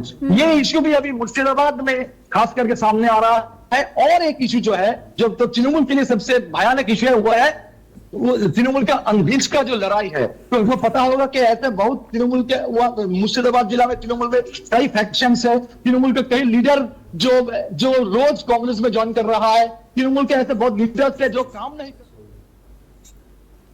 ठीक है, लेकिन इस बीच एक बड़ी जानकारी आ रही है, वो भी दर्शकों को दे दे, जहां हुमायूं कबीर के खिलाफ विरोध प्रदर्शन जो है वो तेज हो चुका है, जहां TMC कार्यकर्ताओं ने जमकर नारेबाजी की है। ये बड़ी खबर हम आपको बता रहे हैं, नारेबाजी के खिलाफ हुमायूं कबीर अब धरने पर बैठ चुके हैं और अब TMC के जो कार्यकर्ता हैं वो भी सड़कों पर उतर आए हैं और जमकर नारेबाजी की शुरुआत हो चुकी है। यानी ये विरोध के सुर जो शुरू हुए हुमायूं कबीर की पार्टी से, वो अब सीधा शिफ्ट हो चुके हैं TMC पर भी, और अब दोनों पार्टियां जो हैं वो आपस में भिड़ती हुई नजर आ रही हैं, क्योंकि TMC कार्यकर्ता जो हैं वो जमकर नारेबाजी कर रहे हैं, तो हुमायूं कबीर अब धरने पर बैठ चुके हैं। यानी नारेबाजी के खिलाफ हुमायूं कबीर धरने पर बैठे हैं और बंगाल के मुर्शिदाबाद में हुमायूं कबीर के खिलाफ लगातार विरोध प्रदर्शन किया जा रहा है। और दूसरी ओर ये खबर है कि TMC कार्यकर्ताओं ने भी जमकर नारेबाजी करना शुरू कर दिया है। तो ऐसे में इस स्थिति को कैसे नियंत्रित किया जाएगा, ये बड़ा सवाल है, और सवाल बार बार उन नेताओं से भी किया जाएगा कि जहां ये वही लोग हैं जो जनता से अपील करते हैं कि आप अपने घरों से निकलिए, आप शांतिपूर्ण तरीके से मतदान करिए, काम बाद में करिए, लेकिन वोट पहले डालिए, और ये लोग बाद में खुद विरोध प्रदर्शन करना शुरू कर देते हैं। तो ऐसे में आप लोग संदेश क्या देना चाहते हैं पश्चिम बंगाल की जनता को, ये बड़ा सवाल बना हुआ है। अधीर रंजन भी की तस्वीरें हम आपको दिखा रहे हैं। अधीर रंजन चौधरी देखिए, ये भी वोट डालने के लिए पहुंचे हुए हैं। तस्वीरें आपके टीवी स्क्रीन पर हम दिखा देते हैं पश्चिम बंगाल से, जहां पर इस वक्त सभी पार्टी बिल्कुल मुस्तैद है और वोटिंग की प्रक्रिया जो है वो अपने शबाब तक पहुंच चुकी है। कुछ नहीं बोलेंगे, सेंटर पर अच्छा काम कर रहे हैं। और तो सारे एजेंट आपके बूथ पे हैं? हाँ, बूथ पे है, जाके देखिए ना।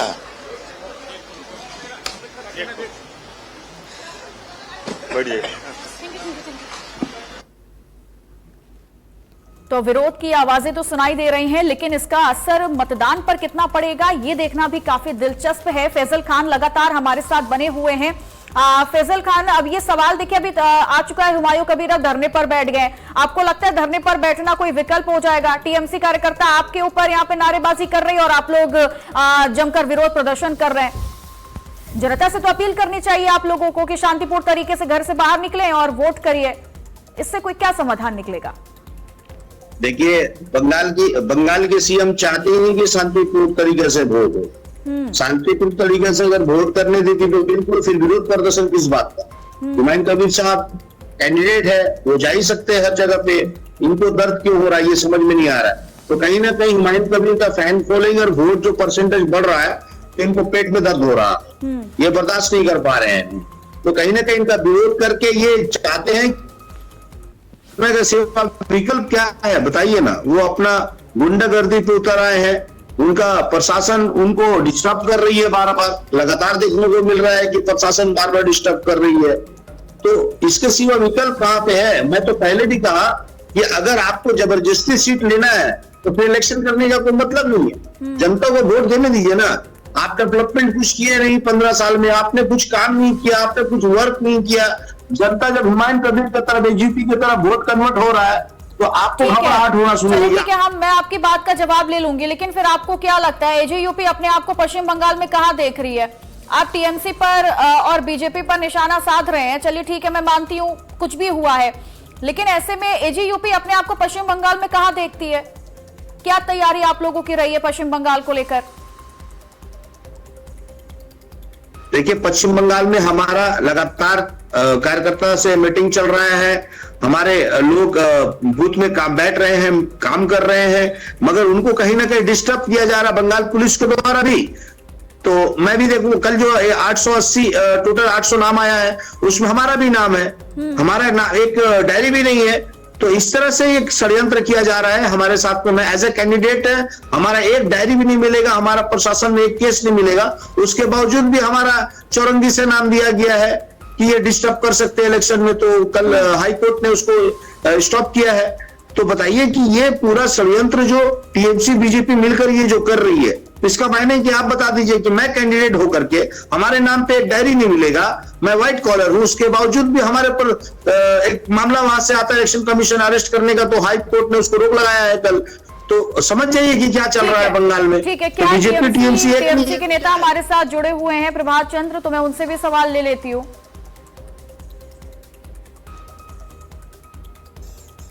चलिए, अभी हमारे साथ नहीं जुड़े हुए हैं, लेकिन ये टीएमसी कार्यकर्ताओं की भी तस्वीरें लगातार हम दिखा रहे हैं। इसके अलावा हुमायूं कबीर भी आप देखिए धरना प्रदर्शन पर बैठ गए हैं। धरना प्रदर्शन यहां पर शुरू किया गया है और यही कहा जा रहा है कि बेवजह परेशान करने की कोशिश की जा रही है और लगातार एजेयूपी ने भी तैयारियां की है, लेकिन अब आज पहले फेज की वोटिंग में एजेयूपी और उनके समर्थकों को हुमायूं कबीर को डिस्टर्ब किया जा रहा है, उन्हें परेशान किया जा रहा है। सुमन गांगुली भी लगातार हमारे साथ मुर्शिदाबाद से जुड़े हुए हैं, उनसे भी हम और भी जानकारी ले लेते हैं। सुमन, सवाल तो यही है कि ये तस्वीरें अभी हमने देखी, शुरुआत की हुमायूं कबीर की पार्टी ने, जमकर नारेबाजी की गई, लेकिन अब ये शिफ्ट हो चुका है टीएमसी कार्यकर्ताओं में भी कि टीएमसी कार्यकर्ता जितने भी हैं वो भी नारेबाजी कर रहे हैं, जमकर प्रदर्शन कर रहे हैं। मुर्शिदाबाद से भी यही तस्वीरें आ रही हैं, वही लगातार खबरें सामने आ रही हैं। देखिए, मैं तो पहले आपको बताया कि मुर्शिदाबाद जिला में इस बार जोर का टक्कर है। ये तो सही बात है कि कोई भी नहीं, ये कोई पार्टी ऐसा नहीं चाहेंगे कि उसका जो जमीन है, जिस जमीन के ऊपर खड़े होकर वो चुनाव लड़ रहा है, वो जमीन उसके पैर से निकल जाए। तृणमूल का, मैंने पहले आपको बताया कि तृणमूल का इस बात बहुत सोच में है कि क्योंकि तृणमूल का अगर कोई सीट लॉस होगा तो उसका खबर लेता है पूरा देश के पूरा राज्य के ऊपर पड़ेगा। तो तृणमूल भी ये चाह रहा है कि खास क्योंकि देखते ही एक पता होगा कि आपको कि हुमायूं कबीर जी जो है वो तृणमूल का एमएलए थे, तो उसका सब कुछ पता होगा कि किस तरह से एमएलए तृणमूल वोट कराता है। इसका तृणमूल का वोट मशीनरी क्या है, जैसे शुभेंद्र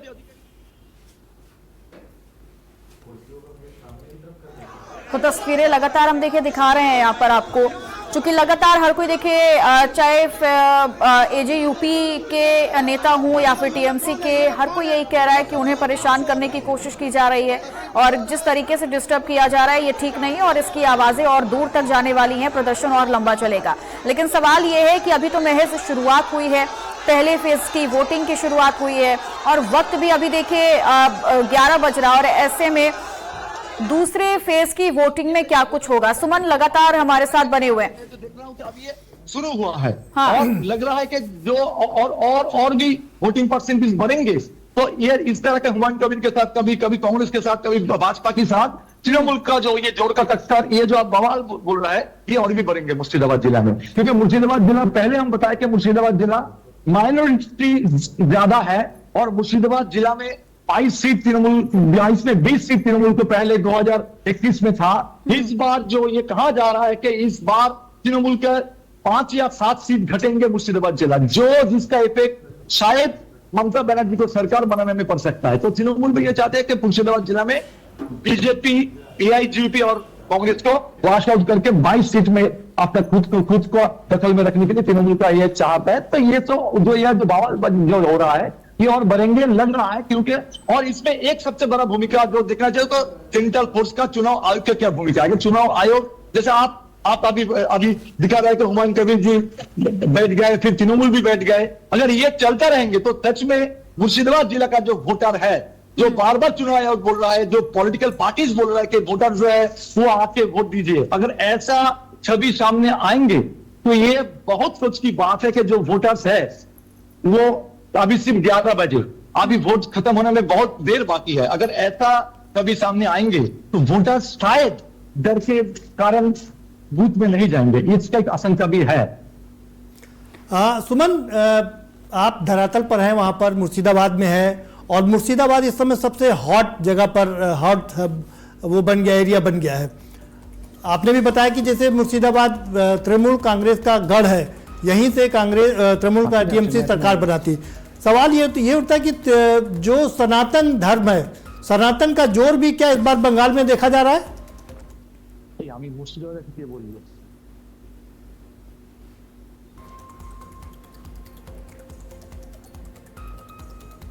चले, शायद उन तक आवाज नहीं पहुंच पा रही, हम दोबारा से कनेक्ट करेंगे सुमन गांगुली से भी। लेकिन ये तस्वीरें भी आपको हम एक बार फिर से दिखा देते हैं किस तरीके से हंगामा जो है वो लगातार बढ़ता जा रहा है। ऐसे में हुमायूं कबीर इस वक्त देखिए प्रदर्शन पर बैठ चुके हैं और दूसरी ओर टीएमसी के कार्यकर्ता जितने भी हैं वो भी जमकर नारेबाजी कर रहे हैं और ये कहा जा रहा है कि कई ऐसी ईवीएम हैं जो जहां पर मतदान को रोक दिया गया है और कई ऐसे सेक्टर के अधिकारी हैं जो इस वक्त फरार हैं।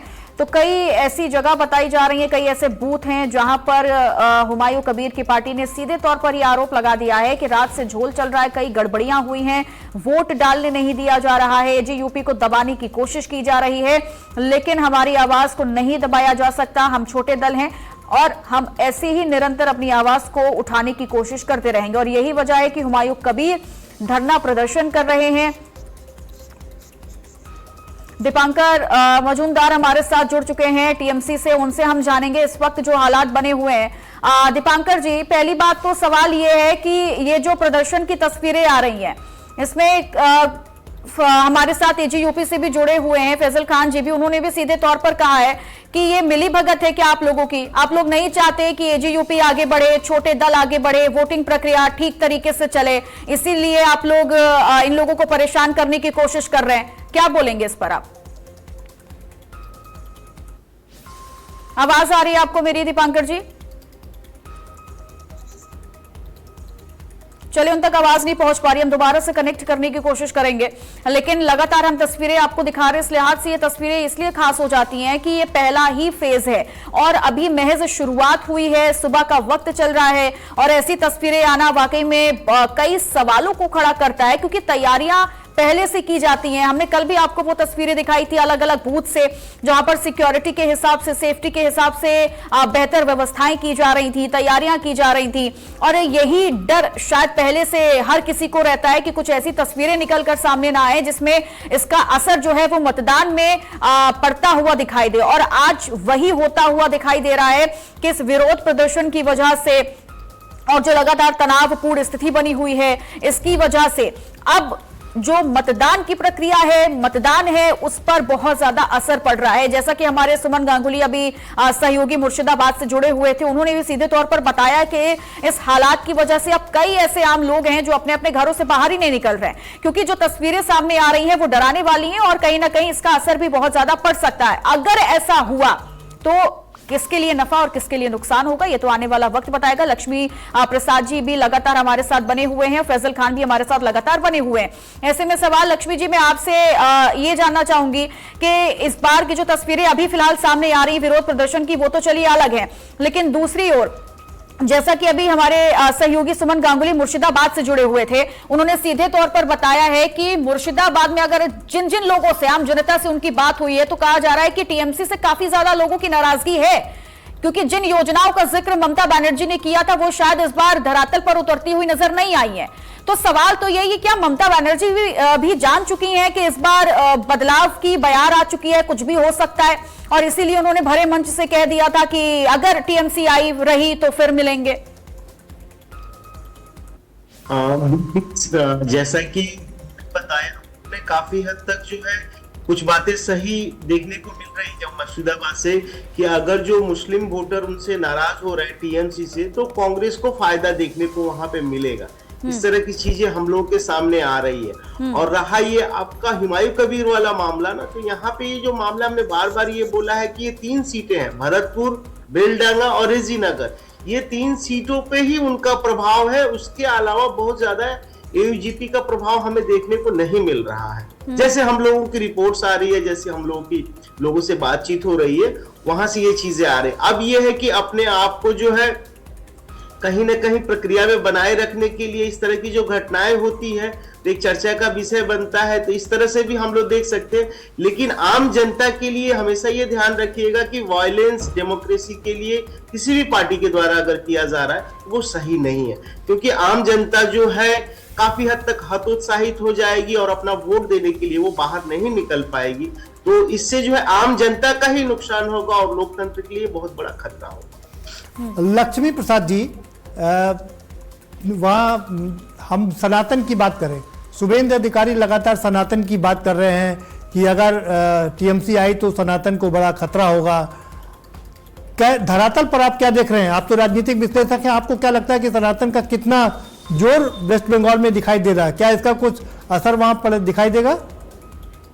तो इनका असर जो है डेफिनेटली हम लोगों को देखने को मिल रहा है, क्योंकि जैसे मान लीजिए जो बीजेपी है वो हिंदुओं के एजेंडे को लेकर चलती है, इसमें तो कहीं दो राय नहीं है, वो क्लेम करती रही हैं। लेकिन यहाँ पर अब हम लोग देख रहे हैं वेस्ट बंगाल में कि टीएमसी के अंदर भी ये आ रहा है कि अब असली हिंदू कौन है, या असली हिंदुओं के कॉज को लेकर कौन चल पाएगा। टीएमसी के साथ ये है कि उन्हें मुस्लिमों को लेकर भी चलना है और हिंदुओं को भी लेकर चलना है। तो उनके अंदर भी जो लीडरशिप, अभी जो इलेक्शंस में टिकट दिए गए हैं उनके, वहां से ये बार बार हो रहा है कि हमने गंगा आरती शुरू कराया, हमने ये मंदिर शुरू कराया, हमने ये शुरू कराया। तो इस तरह की चीजें जो है हम लोग देखने को मिल रही है हम लोगों को यहाँ पर भी। रहा सनातन धर्म या ये सब जो सारी चीजें हैं, तो अगर आप बंगाल का इतिहास देखेंगे तो बंगाल के इतिहास में जो है आपको अगर ध्यान होगा कि आजादी के समय में नोआखाली में दंगे वगैरह भी हुए हैं, लेकिन इसके बावजूद भी जो है बंगाल की सभ्यता और संस्कृति में जो है धर्म के प्रति लोगों में जो बात के समय में हम लोग देख रहे हैं कि ऐसा नहीं है कि उसको बहुत ज्यादा जो है आम जनता में वायलेंस देखने को मिलता है, लेकिन राजनीतिक पार्टियों के द्वारा जो है लगातार उसे प्रोवोक किया जाता है, तभी हमें छिटपुट घटनाएं देखने को मिलती है।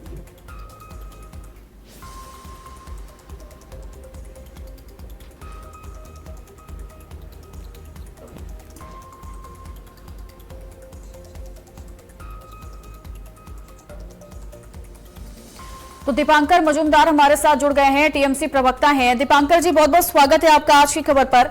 और पहला सवाल तो यही है कि इस बार का जो चुनाव है पश्चिम बंगाल का, क्या कुछ आप देख पा रहे हैं? आपका नजरिया क्या कहता है? क्योंकि कई ऐसे लोग हैं जिनका कहना है कि इस बार तो पश्चिम बंगाल में बदलाव होने जा रहा है, क्या कहेंगे आप?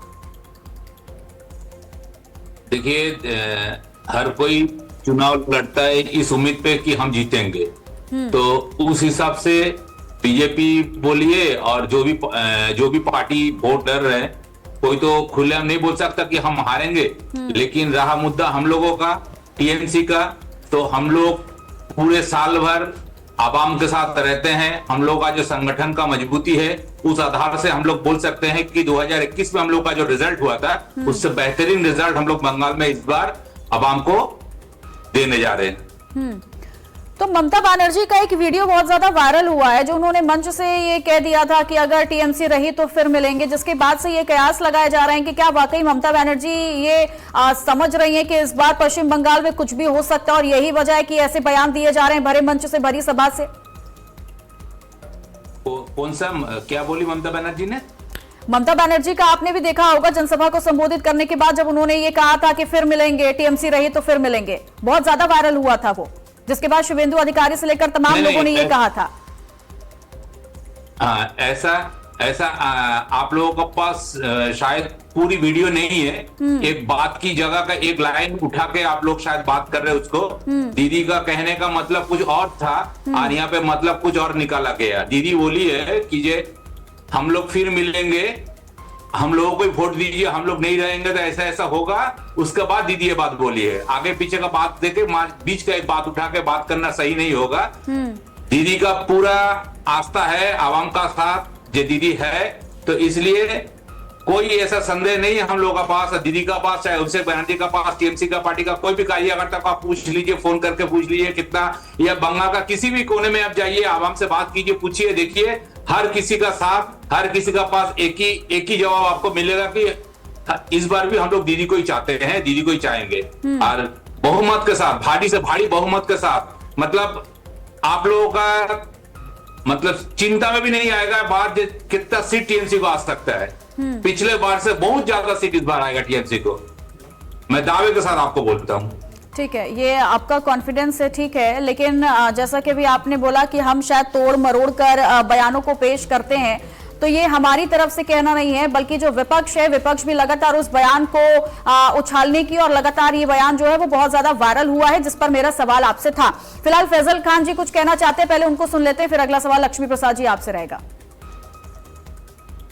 देखिए, टीएमसी के प्रवक्ता ने जो कहा, ये आप लोग एक लाइन चलाते हैं, तो दीदी का हमेशा अभी झूठ पर झूठ कंटिन्यू आ रहा है कि कोई भी वीडियो अगर आता है उनका तो वो सरासर नकार देते हैं ये लोग। और अभी ये हज वाला मामला में ये क्या बोलेंगे कि वोट देना है, उसके बाद हज जाना है, एनआरसी आ जाएगा, सीए आ जाएगा, आपको डराया जा रहा है, इमाम को डराया जा रहा है। तो आप बीजेपी से 2021 में डरा करके वोट लिए, इस बार आप अलग अलग मामले पर बयान दे रहे हैं, तो कहीं ना कहीं इनकी राजनीति जो है तुष्टीकरण की राजनीति है। तो दीदी का बयान जो पहले आता था वो बयान से टोटल हट के डर सा माहौल है, और बयान में तोड़ ममोड़ के कुछ नहीं है, बयान वही है जो दीदी दे रही है। तो इनको कहीं ना कहीं घबराहट और परेशानी होती है। और ये देखिए, लूट की सरकार है, लूट के ही सरकार बनती है इनकी, विदाउट पब्लिक का डेवलपमेंट, विदाउट काम के बिना पे ये वोट करवा रहे हैं, और ये कार्यकर्ता इनका लूटना चाहते हैं। मुर्शिदाबाद में देखिए लूट का माहौल बना रहे हैं। तो जनता पर इनको भरोसा नहीं है कि जनता इनके तरफ होगी। जब भरोसा आपने 15 साल में डेवलपमेंट किया, तो फिर इस तरह का बयान क्यों आ रहा है, ये समझ में नहीं आ रहा है। फिर डर क्यों है आपको, आप घबराहट क्यों हो रहे हैं आपको? आप भी तो तुष्टीकरण का बीजेपी जिस तरह से करती है, उसी तरह से आपकी दीदी का भी बयान आ रहा है। तो डेवलपमेंट पर वोट लीजिए ना, मैनिफेस्टो पर वोट लीजिए ना, उस पर बात कीजिए ना। हज नमाज इमाम पर क्यों चले जाते हैं आप? आपकी दीदी नमाज हज पर क्यों चले जा रही है, आप कुरान पे क्यों चले जा रही है? आप 15 साल में जो डेवलपमेंट आपने जो किया है उस पर बात कीजिए ना। 5 साल में आपका मैनिफेस्टो था, उस पर वोट मांगिए ना पब्लिक से। तो कहीं ना कहीं इनको डर सता रहा है, ये घबरा रहे हैं। इनको पता है कि जमीन इसका माइनॉरिटी से घिसक रहा है और इनको वोट नहीं मिलने वाला, इसीलिए इनका बयान दीदी का जो है उल्टा का सीधा बयान आ रहा है। तो इनका साफ समझ में आ रहा है कि आने वाले वक्त में रिजल्ट में आप देखेंगे लूट के जितना ले सकते ले लेंगे ये, मगर अगर फेयर इलेक्शन होगा तो इनको वोट नहीं जनता देगी। पब्लिक परेशान है, मैं खुद डोर टू डोर जा रहा हूं, देख रहा हूं, लोग कह रहे हैं, महिलाएं कह रही कि भैया हम लोग के लिए भी कुछ सोचिए, ये बयान है महिलाओं का। फैसल जी, मैं लौटूंगी आपके पास। दीपक जी, दीपांकर जी। हाँ, मेरा पहला सवाल खान साहब से यही है कि उनका पार्टी का बना हुआ जो उम्र है अभी कितना महीना हुआ है, नंबर 1। नंबर 2 है जो अभी भी इन लोगों का मन में एक शंका है कि अगर चुनाव सही तरह से होगा, मतलब एक युद्ध जैसा माहौल बंगाल में बना हुआ है। लग रहा है कि कभी ऐसा गाड़ी घूम रहा है, ऐसा अभी खाली प्लेन और मतलब तोप यहाँ लगाना बाकी है। अभी भी खान साहब को डर है कि चुनाव अगर सही से होगा, अगर अभी भी लग रहा है कि चुनाव सही से नहीं होगा तो कब होगा? अगर सही से फिर भी नहीं होता है तो आप टीएमसी को क्यों कोस रहे हो? आप निर्वाचन आयोग को कोसो ना। नंबर 2, आप बोल रहे हो कि ये तुष्टीकरण आप जिस लीडर का अंडर में अभी यहाँ के आप बैठे हो, जिस पार्टी का नाम है, जो पार्टी का आपका प्रतिष्ठा है, हुमायूं कबीर, सरेआम वीडियो उनका वायरल, वो 1000 करोड़ का डील करते हो बीजेपी का साथ, पूरा वीडियो 19 मिनट का।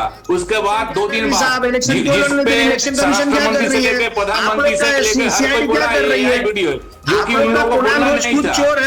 हुमायूं कबीर पे बात बोलने लगे बीजेपी वाले।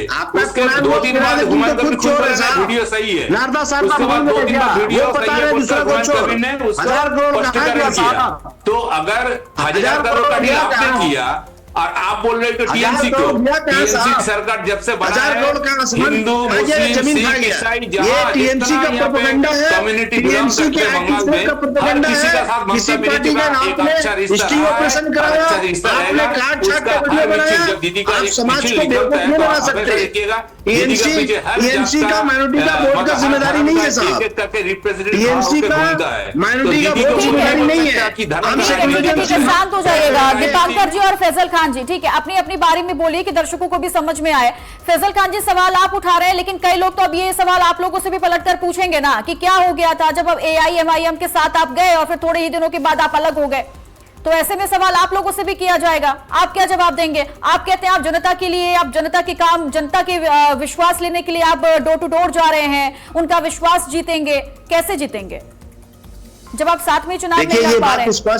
ये बात स्पष्ट है कि फिरहाद हकीम, कुणाल घोष, नारदा शारदा में पैसे लेते हुए पकड़े गए, जेल खटे हैं। ये इसमें कोई दायरा नहीं। चोर अगर बताएगा तीसरा को चोर, मतलब साफ समझ में आता है कि वो साधु नहीं है और 1000 करोड़ दिखाई नहीं दिया। वो जांच का विषय, हाईकोर्ट में मामला है, उसमें यहाँ बयान देके कोई फायदा नहीं है। और वोट लेने का, माइनॉरिटी वोट को टर्न करने का वो स्टिंग ऑपरेशन है, वो सभी लोग समझ रहे और जान रहे हैं। तो अब जो आई है वोट का लेकर के जो, तो ममता बनर्जी को हुमायूं कबीर से डर है, एजीपी से डर है या बीजेपी से डर, ये पहले क्लियर कर ले। तो उनको डर कहीं ना कहीं हुमायूं कबीर से है। तो वो ओवैसी साहब के पार्टी के प्रेसिडेंट को सेटिंग करके वो राजनीति कर रही है, वो पूरा प्लान है। इनके पास खुद हजारों करोड़ है। नहीं, अब ये बात मैं भी समझना चाहती हूँ। एक कैंडिडेट को तोड़ करके पाले में ले रही है। ठीक है फैजल खान जी, आपने जो अभी बयान दिया है, अब उसके बाद अब मेरे अंदर भी जिज्ञासा बहुत ज्यादा बढ़ गई है। जो भी आपने बोला कि शायद ममता बनर्जी को बीजेपी से डर नहीं है, बीजेपी से ज्यादा डर AJUP से है, तो अब मेरे अंदर ही जिज्ञासा बढ़ गई। मैं समझना चाहती हूँ कि कैसे कितना डर है भाई, ये आप जरा मुझे क्लेरिफिकेशन दे दीजिए कि कैसे, मतलब कैसे बीजेपी से ज्यादा अगर AJUP से डर होगा तो फिर अब ये क्वेश्चन मार्क होगा ना सर। करके वोट लिया गया।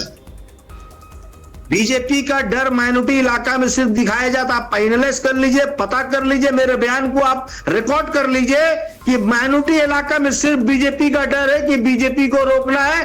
15 साल का मैनिफेस्टो पर बात नहीं करना है, 5 साल का काम किया उस पर बात नहीं करना है, आने वाला क्या काम करेंगे उस पर बात नहीं करना है। इनको सिर्फ बात करना है कि बीजेपी आ जाएगा तो आपका जीना हराम हो जाएगा। इसका सिवा कोई इनका मैनिफेस्टो नहीं है, कोई डेवलपमेंट नहीं है। हाँ ठीक है, जल्दी से जवाब दीजिएगा दीपांकर जी। देखिए, मैनिफेस्टो में हम लोग पूरा बात कर रहे हैं। हम लोग को मैनिफेस्टो को लेकर 15 साल में हम लोग क्या काम किए नहीं किए, या आवाम का किसी कोना में जाकर पूछिए, आवाम आपको जवाब दे देगा। खान साहब को शायद खबर नहीं है या बोलना नहीं चाहते हैं। ओवैसी साहब क्यों छोड़ के चले गए? हम लोग ना टीएमसी उनको ये कर रहे हैं, हुमायूं कबीर से डर रहे, तो ओवैसी को कैसा डर हो गया? क्यों छोड़ के भाग गए? क्योंकि उसको अपना फेस वैल्यू है, तो हुमायूं कबीर को छोड़ के चले गए। और रहा डोर टू डोर अगर जा रहे, एक सीट जीता के दिखा है, इसका मतलब बीजेपी का तुष्टीकरण कौन कर रहा है? हुमायूं कबीर का पार्टी कर रहा है। बीजेपी को ढाल बनाकर कौन खड़ा है यहाँ पे? टीएमसी का आगे खड़ा हो गया, कौन खड़ा है? खान साहब खड़े हैं, खान साहब का पार्टी खड़ा है। अगर खान साहब का पार्टी इतना मजबूत है बंगाल में, 3 महीने में इतना मजबूत हो गया, तो जितना कैंडिडेट दिए थे सारे कैंडिडेट छोड़कर टीएमसी में क्यों आ गए?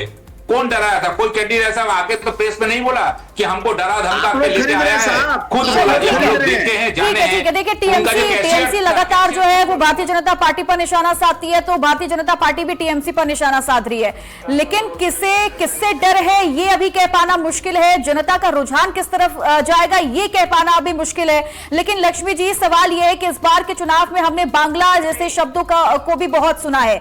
जनसभा से संबोधित करते हुए चाहे मुख्यमंत्री योगी आदित्यनाथ हो या फिर प्रधानमंत्री नरेंद्र मोदी हो, बांग्ला शब्द का इतना ज्यादा इस्तेमाल किया गया कि इस बार ऐसा लगा कि वाकई में इस बार का जो चुनाव है ना, उसका पूरा का पूरा पैटर्न जो है वो बदल चुका है। क्या वाकई में भारतीय जनता पार्टी भी पिछले चुनाव से ये सीख चुकी थी कि अगर अगले चुनाव में हमें जीत के दरवाजे पर जाना है तो अपना पैटर्न चेंज करना पड़ेगा? जी बिल्कुल, एक एग्जाम्पल के तौर पे इस बात को हम दिखाएंगे कि एक जो कैंडिडेट है वो अपना नॉमिनेशन के दौरान जो है मछली लेकर जाते हुए दिखाए गए थे। तो ये सारी चीजें चल रही थी कि बीजेपी आने से जो है बंगाल में ये बंद हो जाएगा, ये खाने की चीजों पर प्रतिबंध लग जाएगा। तो बीजेपी के तरह से सिंबॉलिक तौर पे जो है ये कल्चरल फाइट उन लोगों के द्वारा की गई है कि नहीं ऐसा कुछ नहीं होगा, ठीक है, इस तरह की चीजें हैं।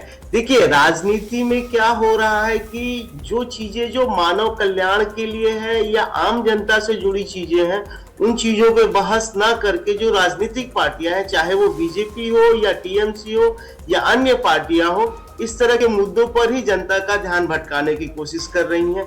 ये हम लोग क्लियरली यहाँ पर देखने को मिल रहा है हम लोगों को। और इसीलिए लगातार कहा जा रहा है कि इस बार का जो चुनाव है वो दिलचस्प तो है, लेकिन फाइट भी बहुत ज्यादा टफ है। चुनाव काफी दिलचस्प होने वाला है और सबसे हम काफी हद तक जो है प्रदीप जी की बात से सहमत है कि देखिए इस बार जो बंगाल का वोटर के पास क्लियर ऑप्शंस नहीं है।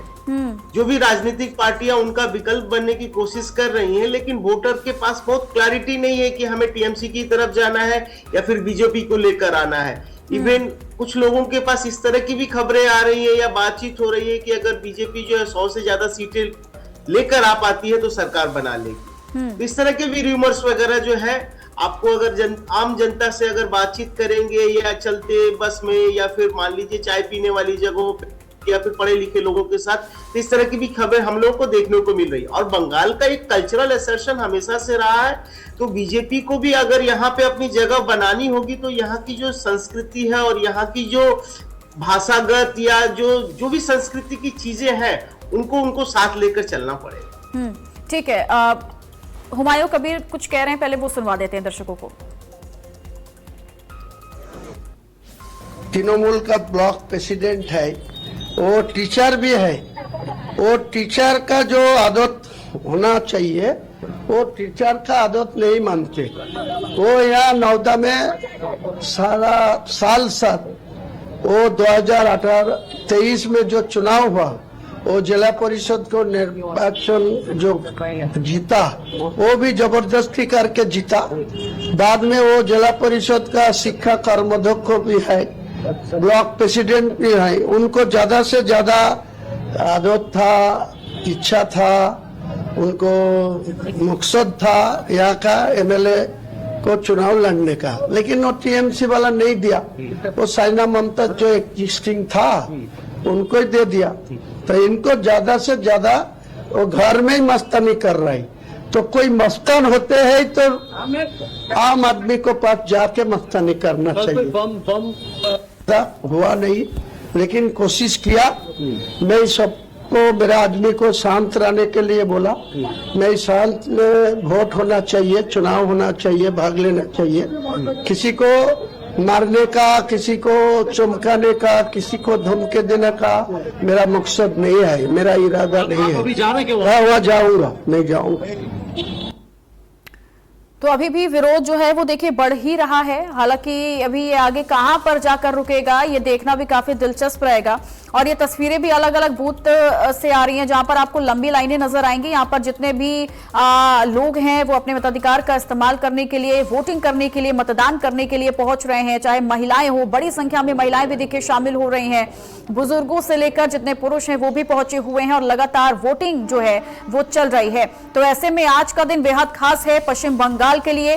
प्रदीप जी, जैसा कि आपने शुरुआत में ही कहा था, सेंट्रल को लेकर के, केंद्र सरकार को लेकर के आपने सवाल किया था और आपने बताया बताया भी था कि इस बार के चुनाव में हमने देखा कि जमीनी स्तर पर राज्य के बराबर, केंद्र के बराबर शायद राज्य नहीं पहुंच पाई। मतलब जो नेता थे वो प्रधानमंत्री नरेंद्र मोदी से लेकर अमित शाह ने बिल्कुल अपनी वहां पर पैठ बना ली, वहीं पर ही जमे रहे। तो क्या आपको लगता है कि इस बार भारतीय जनता पार्टी भी समझ गई थी कि अगर जीतना है तो शायद, जैसा कि मेरा सवाल लक्ष्मी जी से भी था, पैटर्न चेंज करने के बाद, इसीलिए केंद्र सरकार बिल्कुल इस बार हावी होती हुई दिखाई दिया है पश्चिम बंगाल में? देखो चित्रा, इसमें कोई शक नहीं है कि प्रधानमंत्री नरेंद्र मोदी का अपना एक स्टाइल है कि वो जो भी करते हैं उस पर पूरी तरीके से अपनी छाप छोड़ते हैं। और यहाँ भी वेस्ट बंगाल में उन्होंने पूरा चुनाव अपने नाम से कर लिया है। यानी कि चुनाव यहाँ पर ममता बनर्जी वर्सेस प्रधानमंत्री ही हो रहा है। बाकी स्टेट की अगर आप बात करें तो शुभेंदु अधिकारी उतने एग्रेसिव नजर नहीं आ रहे हैं जितने एग्रेसिव पिछले चुनाव में नजर आते थे। तो इस बार वो थोड़ा साइलेंट मोड में लगता है चले गए। हालांकि वो दिखाने की कोशिश कर रहे हैं कि वो फाइट कर रहे हैं, लेकिन वो फाइट, वो जज्बा, वो जुनून उनमें नहीं दिखाई दे रहा है जो प्रधानमंत्री नरेंद्र मोदी लगातार वहां पर बने हुए हैं, अमित शाह जी बने हुए हैं, लगातार वहीं पर रह करके कैंपेन करा रहे हैं, देख रहे हैं कि कैसे यहां से चुनाव जीता जा सके। क्योंकि देखो वेस्ट बंगाल एक बहुत ही महत्वपूर्ण स्थान है।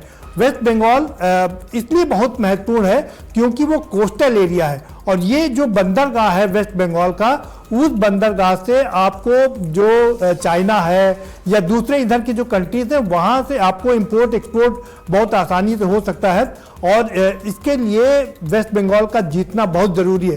देखिए महाराष्ट्र में भारतीय जनता पार्टी की सरकार है, वहां बंदरगाह है, वहां पर अडानी को एक वो बंदरगाह दिया गया है, वहां कोई दिक्कत नहीं हो रही है। लेकिन चूंकि अब उधर वेस्टर्न की बात करें तो अमेरिका से उतना अच्छा व्यापार नहीं हो रहा है, दूसरे कंट्रीज में इतना अच्छा व्यापार नहीं हो रहा है, तो हमें अब चाइना की ओर जाना होगा और चाइना की तरफ हम लोग कदम बढ़ा भी रहे हैं। तो ऐसे में भारतीय जनता पार्टी को बहुत ज़्यादा दरकार है कि वो वेस्ट बंगाल का चुनाव जीते और वहाँ का जो पोर्ट है उसका इस्तेमाल करके देश की जो आर्थिक तरक्की है, प्रगति है, उसका इस्तेमाल कर सके। क्योंकि दूसरे सरकार रहती है, दूसरी पार्टी की सरकार रहती है तो आप उतना बढ़िया नहीं कर पाते हो जितना आप, जैसे दिल्ली की बात करें, दिल्ली में जब तक आम आदमी पार्टी की सरकार थी और जो भी कार्यक्रम होते थे, बाहर के जो डेलीगेशन आते थे उसमें आम आदमी पार्टी को लाना पड़ता था। लेकिन अब वहां पर डबल इंजन की सरकार है तो किसी प्रकार की कोई दिक्कत नहीं है। इसीलिए भारतीय जनता पार्टी वेस्ट बंगाल को जीतना चाहती है जिससे कि उसके बंदरगाह का अच्छे से इस्तेमाल किया जा सके, वहां से इंपोर्ट एक्सपोर्ट को बढ़ाया जा सके, अपनी तरीके से वहां की राजनीति को कायम। बिल्कुल, इसीलिए डबल इंजन सरकार का बार बार जिक्र किया जाता है। हमारे साथ आलोक वत्स जी भी जुड़ चुके हैं, बीजेपी प्रवक्ता हैं। आलोक जी बहुत बहुत स्वागत है सर आपका आज की खबर पर, और बड़े लंबे वक्त के बाद आपसे चर्चा में बैठने का मौका मिला है मुझे। सवाल तो पहला यही है, पश्चिम बंगाल में जिस तरीके से आज माहौल बना हुआ है, कई लोगों का ये कहना है कि पश्चिम बंगाल हो या फिर कोई भी राज्य हो, क्या वाकई में भारतीय जनता पार्टी अब पूरी तरीके से प्रधानमंत्री नरेंद्र मोदी के चेहरे पर डिपेंड हो चुकी है? क्योंकि शुभेंदु अधिकारी का जिक्र जैसा कि प्रदीप जी ने भी अभी किया है कि पिछले चुनाव में वो जितना ज्यादा एक्टिव थे वो शायद इस बार के चुनाव में इतना एक्टिव नजर नहीं आए हैं। देखिए, अभी मैं प्रदीप विश्वकर्मा जी को सुन रहा था, इन्होंने बहुत सी भारतीय राजनीति के संबंध में बहुत सी सार्थक बातें की है। खासकर जो इन्होंने व्यापार के संबंध में बात की है, मैं उससे पूर्णतः सहमत हूं। अभी जिस तरीके से कुछ दिनों पूर्व 50% का टैरिफ लगा, उससे घुटने पे आ गया इंडियन एक्सपोर्ट, और अभी भी उस स्थिति से संभला नहीं है। और लोग कह रहे थे कि दूसरे मुल्कों में जाके आप ऑर्डर पिक कर लीजिए, लेकिन अमेरिका का मुकाबला 20-25 मुल्क एक साथ मिलके भी नहीं कर सकते हैं जो उनकी कैपेसिटी है। कहाँ 34.6 ट्रिलियन डॉलर की इकोनॉमी है और कहाँ दूसरे लोग। तो अभी हम उससे उभर नहीं पाए हैं। और इन्होंने एक बहुत बड़ी बात कही कि चाइना के रुख करना पड़ेगा। मैं टोटली अग्री करता हूं उनके व्यू से कि हमारे पास कोई विकल्प नहीं है चाइना के साथ जाके हाथ मिलाने के अलावा। जिस तरीके से हमारी इकोनॉमी में तेजी नहीं आ पा रही है, खासकर एक्सपोर्ट में, वो एक बहुत चिंता का विषय बन गया है। और अब आइए वेस्ट बंगाल के ऊपर, तो इस बार वेस्ट बंगाल में पिछले के मुकाबले टक्कर काफी कड़ी है। इश्यूज जो है मेनली पलायन का भी इश्यूज है और SIR का भी इशू है, बांग्लादेश सिटीजन्स का भी इशू है और वहां पर जो भ्रष्टाचार पूर्ण रूप से व्याप्त है उसका भी इशू है। लेकिन फिर भी जिस तरीके से शिवेंदु अधिकारी वगैरह चुनाव लड़ रहे हैं वो पुराना एग्रेशन उनमें देखने को नहीं मिल रहा है। क्या कारण है ये मैं नहीं कह सकता, क्या हेल्थ वाइज प्रॉब्लम है या कुछ, लेकिन हाँ वो एग्रेशन नहीं है। और ममता बनर्जी में वो पूरा जोश है जो पिछले बार भी था उनमें। और उन्होंने एक सेकंड लाइनर जो तैयार किया है ममता बनर्जी जी ने, वो बड़ा इफेक्टिव नजर आ रहा है वेस्ट बंगाल के चुनाव में इस बार। नहीं तो अकेले ममता जी के नाम पे चुनाव होता था, लेकिन इस बार उनके सेकंड लाइनर जिसमें वो एक MP है उनकी सानिया घोष या कुछ ऐसे ही नाम है उनका, ये सब के भी रैलीज में भीड़ उमड़ के आ रही है and they are being told heavily on the social ठीक है आलोक जी, मैं आपको रोकूंगी और ये झालग्राम से कुछ तस्वीरें आ रही हैं वो दर्शकों को जल्दी से दिखा देते हैं, जहां पर देखिए हाथियों का जो झुंड है वो पहुंच चुका है। तो तस्वीरें पश्चिम बंगाल के झारग्राम से, जहां पर सिक्योरिटी सुरक्षा के लिहाज से जो काम है वो लंबे वक्त से चल रहा था, लेकिन अब यहां पर देखिए वोटिंग के बीच में कुछ ऐसा नजारा देखने को मिल रहा है जहां पर लोग एक किनारे खड़े हो चुके हैं और अपने अपने फोन के कैमरों को खोलकर यहां पर लगातार इस नजारे को कैप्चर कर रहे हैं, क्योंकि हाथियों का झुंड पहुंच गया है। तस्वीरें जो हैं वो हम आपको लगातार दिखा रहे हैं। ऐसे में अब सेफ्टी के हिसाब से भी बहुत बड़ा सवाल बना हुआ है, सुरक्षा के लिहाज से भी बहुत बड़ा ये सवाल फिलहाल बना हुआ है। तो झारग्राम की ये तस्वीरें हैं जो हम आपको दिखा रहे हैं। फिलहाल आलोक वत्स जी अपनी बात पूरी कीजिएगा आप। अपने बीच में हाथी वोट देने आ गया तो उसी को दिखाने चालू कर दिया। चलिए ये अच्छी बात है कि जानवरों में भी लोकतंत्र के प्रति उत्साह है। खैर जो मैं कह रहा था कि वो एग्रेसिवनेस देखने को नहीं मिल रहा है और ये स्वाभाविक है।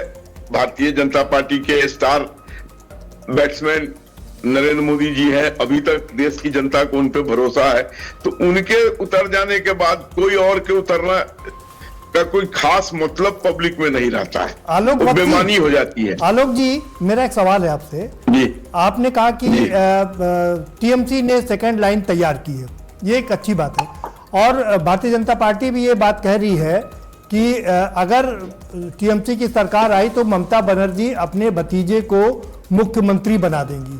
और ममता बनर्जी भी दूसरी तरफ ये कह रही है कि 2026 में भारतीय जनता पार्टी की सरकार केंद्र से गिर जाएगी।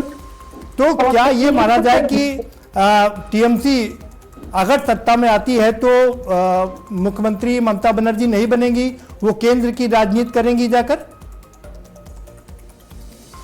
देखिए एडिटर साहब, ये डिपेंड करेगा कि किस मेजोरिटी से अगर वो आती हैं तो किस मेजोरिटी से आती हैं। जी, if she comes with a banging majority, a thumping majority, then yes, जो आप कह रहे हैं that could be a possibility, और वो शायद फिर नेशनल की तरफ रुख करे और सारे ऑपोजिशन को अपने पीछे रैली कराएं।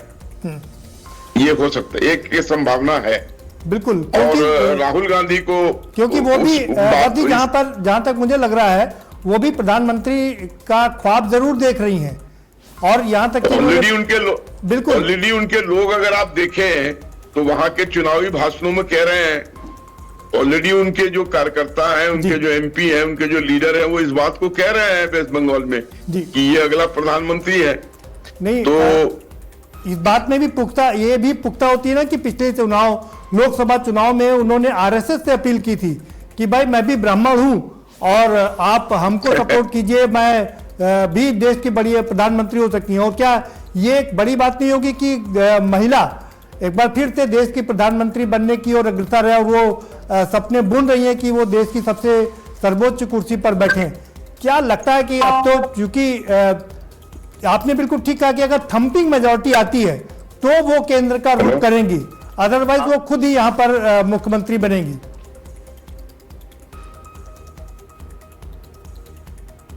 ऐसा है ना जी कि मैं फिर इस बात को दोहरा रहा हूं कि अगर ये थम्पिंग मेजोरिटी पे आई तो इस तरीके का डिसीजन लेके ये सेंटर का रुख कर सकती है, नहीं तो ये स्टेट में ही अपने को कन्फाइन करके रखेंगे अभी।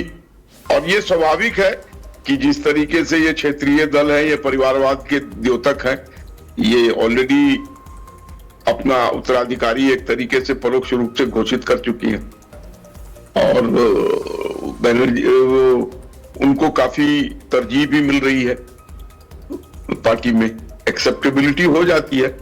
आप देखिए ना, जहां जहां भी अखिलेश की हो गई, तेजस्वी की हो गई, स्टालिन की हो गई, उद्धव ठाकरे की हो गई, इनकी भी हो गई, सुप्रिया सुले की हो गई। तो इस तरीके के लोग, ये मानसिकता है अभी भी जातवाद और इस सब से परिवारवाद से भारत का मानस उभरा नहीं है। ये भारतीय जनता पार्टी ही है जहां पर छोटे से छोटे कार्यकर्ता बड़े बड़े सपने देख सकता है। अन्य दलों में तो सोचना भी मैं समझता हूं पाप ही कहलाएगा। वहां जो है वही रहेंगे शीर्ष पर, और लोग फिल इन द ब्लैंक हो सकते हैं, बट वो शीर्ष पे नहीं जा सकते। ठीक बात, बिल्कुल ठीक कर रहे हैं। ये बात भारतीय जनता पार्टी ने इसके एग्जाम्पल्स भी दिए हैं। नितिन नवीन के बारे में आप जैसे वरिष्ठ पत्रकार कभी शायद सपने में भी नहीं सोच सकते थे कि वो राष्ट्रीय अध्यक्ष बन के खड़ा हो जाएगा। और इसी तरीके से बहुत से लोग जो चीफ मिनिस्टर बने हैं हमारे, शायद आप लोगों ने उनका नाम चीफ मिनिस्टर बनने के बाद ही सुना होगा कि हाँ जी ये साई करके कोई नेता थे, वहां मोहन यादव करके कोई नेता थे मध्य प्रदेश में, या भजन लाल करके कोई नेता थे राजस्थान में। They were not very prominent leaders और ना उनका सुर्खियों में कभी नाम भी रहा, लेकिन हमने चांस दिया और वो अच्छा काम कर रहे हैं। बिल्कुल तो ठीक इससे एक प्रवृत्ति बनती है कि हमारा बेस बढ़ता जा रहा है और नरेंद्र मोदी जी का जो विजन है 2047 का, वो लॉन्ग टर्म प्लानिंग से ही काम हो सकती है। लेकिन आजकल एक चीज जो देखने को मिली है उस पर मैं थोड़ा सा हतप्रभ हूं। ये जो फ्री बीज का एक चलन हो गया है, जिसके जन्मदाता या शुरुआती कहिए केजरीवाल जी थे। नहीं साहब, मैं थोड़ा और पीछे आपको ले जाऊं। फ्री बीज पर हम बाद में बात करेंगे, लेकिन अगर हम फ्री बीज की बात करें तो बहुत पीछे जाना पड़ेगा। मुझे लगता है पेरियम्मा के पास जाना पड़ेगा, जो अब इस दुनिया में नहीं है। इसकी शुरुआत जयललिता ने की थी कलर टीवी देकर के, अगर आप याद हो। प्रदीप जी, मैं आपको रोकना चाहूंगी। इस बीच एक खबर आ रही है, दर्शकों को जल्दी से वो बता देते हैं। जहां खड़गपुर में देखिए, खड़गपुर विधानसभा क्षेत्र में मतदान के बीच राजनीतिक बयानबाजी तेज हो गई है। बीजेपी प्रत्याशी और पूर्व प्रदेश अध्यक्ष ने मतदान प्रक्रिया को लेकर सकारात्मक प्रतिक्रिया दी है। उन्होंने कहा कि केंद्रीय सुरक्षा बलों की तैनाती से इलाके में शांति का माहौल बना हुआ है। उनके मुताबिक मतदाता उत्साह के साथ और बिना किसी दबाव के मतदान कर रहे हैं। तो तस्वीरें आपको हम दिखा रहे हैं खड़गपुर विधानसभा से, जहां पर देखिए बीजेपी प्रत्याशी की ओर से सीधे तौर पर यह कहा गया है और उन्होंने प्रतिक्रिया दी है कि जो मतदान है वो इस वक्त बेहद शांतिपूर्ण तरीके से चल रहा है। किसी भी तरह का कोई वाद विवाद की स्थिति खड़गपुर में नजर नहीं आई है। प्रदीप जी, बिल्कुल देखिए, बड़ी बात है क्योंकि 2400 कंपनियां, 2400 सेंट्रल की कंपनियां वहां पर डिप्यूट की गई। अब देखो, चुनाव तमिलनाडु में भी चल रहा है, लेकिन तमिलनाडु में इस तरह से कहीं कुछ भी नहीं है। सारा स्टेक भारतीय जनता पार्टी का वेस्ट बंगाल में है। जैसा मैंने पहले कहा, किसी भी कीमत पर भारतीय जनता पार्टी को वेस्ट बंगाल चाहिए, क्योंकि वहां से उनके बहुत सारे हित उत्पन्न हैं। यही कारण है कि 2400 बिल्कुल, और इसीलिए हाथ से बार बार कहा जा रहा है कि इस बार का चुनाव दिलचस्प तो है ही, लेकिन खड़गपुर विधानसभा क्षेत्र की तस्वीरें हम दिखा रहे हैं, जहां मतदान के बीच देखिए राजनीतिक बयानबाजी बहुत ज्यादा तेज हो चुकी है। और बीजेपी प्रत्याशी पूर्व प्रदेश अध्यक्ष ने मतदान प्रक्रिया को लेकर सकारात्मक प्रतिक्रिया दी। उन्होंने ये कह दिया है कि केंद्रीय सुरक्षा बलों की तैनाती से इलाके में शांति का माहौल बना हुआ है। उनके मुताबिक मतदाता उत्साह के साथ और बिना किसी दबाव के मतदान कर रहे हैं। उन्होंने क्या कुछ कहा, आपको सुनवाते हैं। परिस्थिति बदल गई, चुनाव कमीशन का एटीट्यूड बदल गया है, लेकिन बंगाल नहीं बदला है। इस बार बंगाल बदलेगा, लोगों का मताधिकार भी बदलेगा, सरकार भी बदलेगा और चेहरा मोहरा ही बदल जाएगा बंगाल का चुनाव के बाद। मुझे लगता नहीं कि बहुत ज़्यादा आतंकित है, डरे हुए हैं, नॉर्मल है। थोड़ा बहुत था मन में जो निकल गया है, और जिस प्रकार चुस्त दुरुस्त व्यवस्था चुनाव कमीशन ने किया है, आज लोग आराम से जाके वोटिंग कर रहे हैं और बहुत अच्छा वोटिंग होगा। देखिए, मैं तो आया 8 बजे, 8:30 9 बजे से करीब, तो अब देखा कि थोड़ा कम लाइन था, बहुत लोग देखे भी गए हमारे गली के, और अभी है लाइन लंबा है और व्यवस्था थोड़ा होना चाहिए था क्योंकि धूप में लोग खड़े हैं, मगर फिर भी ठीक ही है। तो खड़गपुर में चुनावी जंग के बीच सियासी बयानबाजी देखिए लगातार बढ़ती जा रही है। प्रदीप सरकार ने बीजेपी उम्मीदवार दिलीप घोष पर तीखा हमला बोला है। टीएमसी प्रत्याशी ने आरोप लगाया कि दिलीप घोष ने केंद्र से खड़गपुर के लिए कोई ठोस मदद नहीं दिलाई। तो वहीं उनके इस बयान से क्षेत्र में सियासी पारा और बढ़ गया है। 2021 में मेरे खिलाफ जो खड़ा हुआ था हिरण चट्टोपाध्याय, वो जीता था 3500 या 600 वोट से। उस टाइम रेल मंत्री को खड़गपुर में लाके, इस बार भी किया है, सक्सेस होगा नहीं शायद। उस बार लाके वो बहुत कुछ किया था, बस्ती वाला को डराया था, रेल वर्कर को ट्रांसफर कर दिया था, तो बहुत कुछ किया था। तो इतना कुछ करने के बाद भी मेरा क्वेश्चन बीजेपी से बहुत सिंपल है, दिलीप घोष किस पर खड़ा किया? तो दिलीप घोष अगर इतना अच्छा उम्मीदवार है तो 2024 में वो विनिंग एमपी था, तो फिर उसको क्यों हटा के अग्निहोत्री पाल को लाया? फिर अगर हिरण खड़ा हुआ, हिरण इतना जीता हुआ विनिंग कैंडिडेट था, फिर उसको हटा के फिर दिलीप घोष को क्यों लाया? अगर हिरण गलत है फिर हावड़ा में क्यों टिकट दिया? इसलिए दिया गया क्योंकि ना हिरण ना दिलीप घोष खड़गपुर के लिए कुछ नहीं किया, धोखाबाजी किया।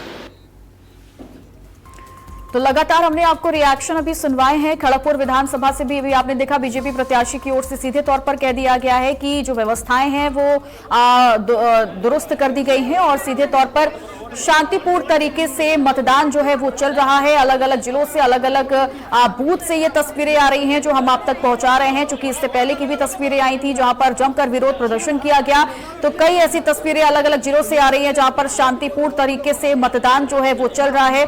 अब ऐसे में सवाल यही बना हुआ है कि आखिरकार ये वोटिंग जो परसेंटेज है वो कहां पर जाकर रुकता है और कहां तक ये जाएगा। फिलहाल इस वक्त हर किसी की नजरें पश्चिम बंगाल विधानसभा चुनाव पर टिकी हुई हैं क्योंकि आज का दिन बेहद खास है जहां पहले फेज की वोटिंग है और हर कोई अपने अपने मुद्दों को लेकर, जितने भी आम जनता है अपने अपने घरों से निकली हुई है अपने मुद्दों को लेकर और ये चुनाव कर रही है कि इस बार क्या वाकई में पश्चिम बंगाल में बदलाव की बयार आने वाली है या फिर ममता बनर्जी एक बार फिर से सत्ता की कुर्सी पर काबिज होती हुई दिखाई देंगी। तो तस्वीरें हम आपको दिखा रहे हैं पश्चिम बंगाल से, जो कि इस वक्त मतदान जो है वो जोर शोर से चल रहा है। भारी भीड़, भारी जमावड़ा आम लोगों का नजर आ रहा है।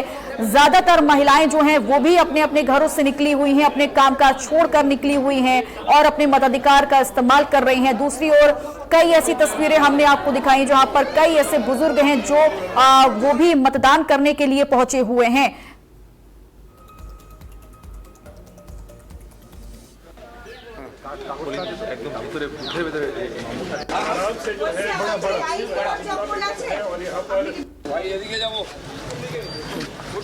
পুরনো বাজার হয়ে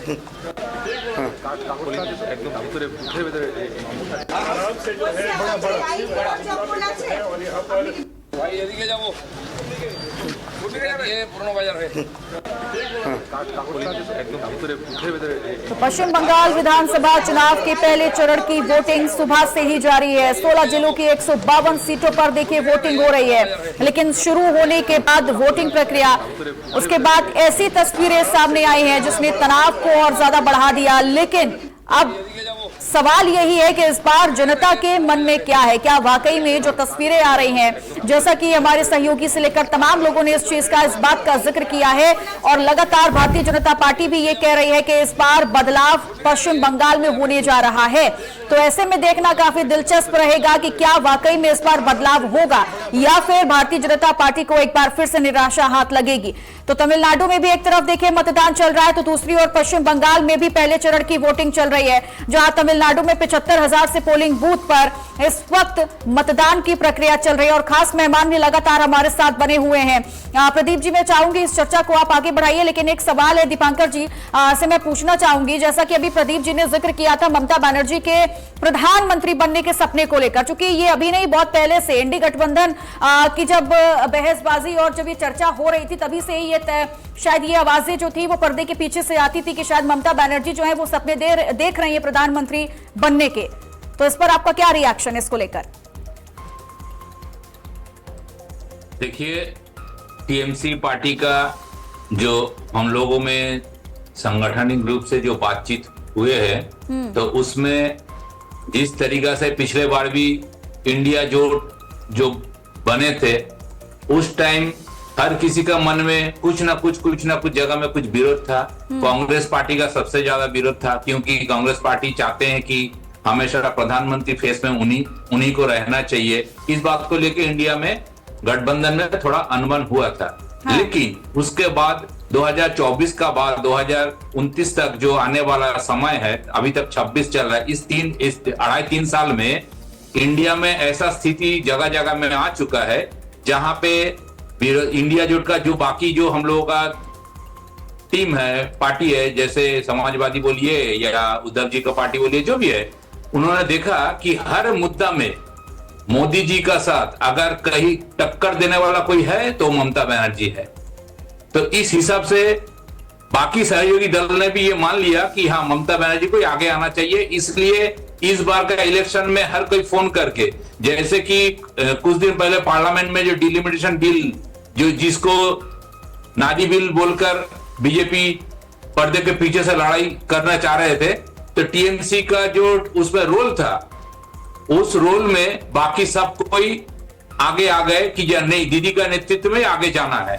तो इस हिसाब से सब कोई मान लिया। और हम लोगों में भी यही है, बंगाल का पूरे आवाम का भी यही चाहना है कि जो अभी इस साल बंगाल से प्रधानमंत्री हो, ममता बनर्जी प्रधानमंत्री हो, और उस हिसाब से हम लोग भी तैयारी कर रहे हैं।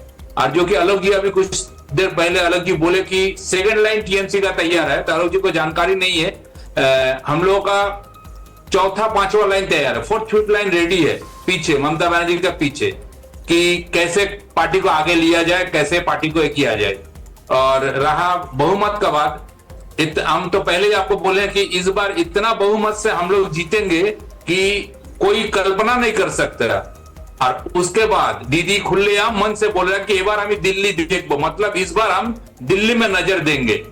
तो ममता बनर्जी की तरफ से खुलेआम डिक्लेयर हो गया कि अब जाके दिल्ली देखेंगे। और देखिए 26 का इलेक्शन के बाद बहुत सा बात है जो अभी हम प्रेस में नहीं बोल सकते। पार्टी का अभ्यंतरीण ये जो गंभीर आलोचना है, ये प्रेस में नहीं बोला जा सकता।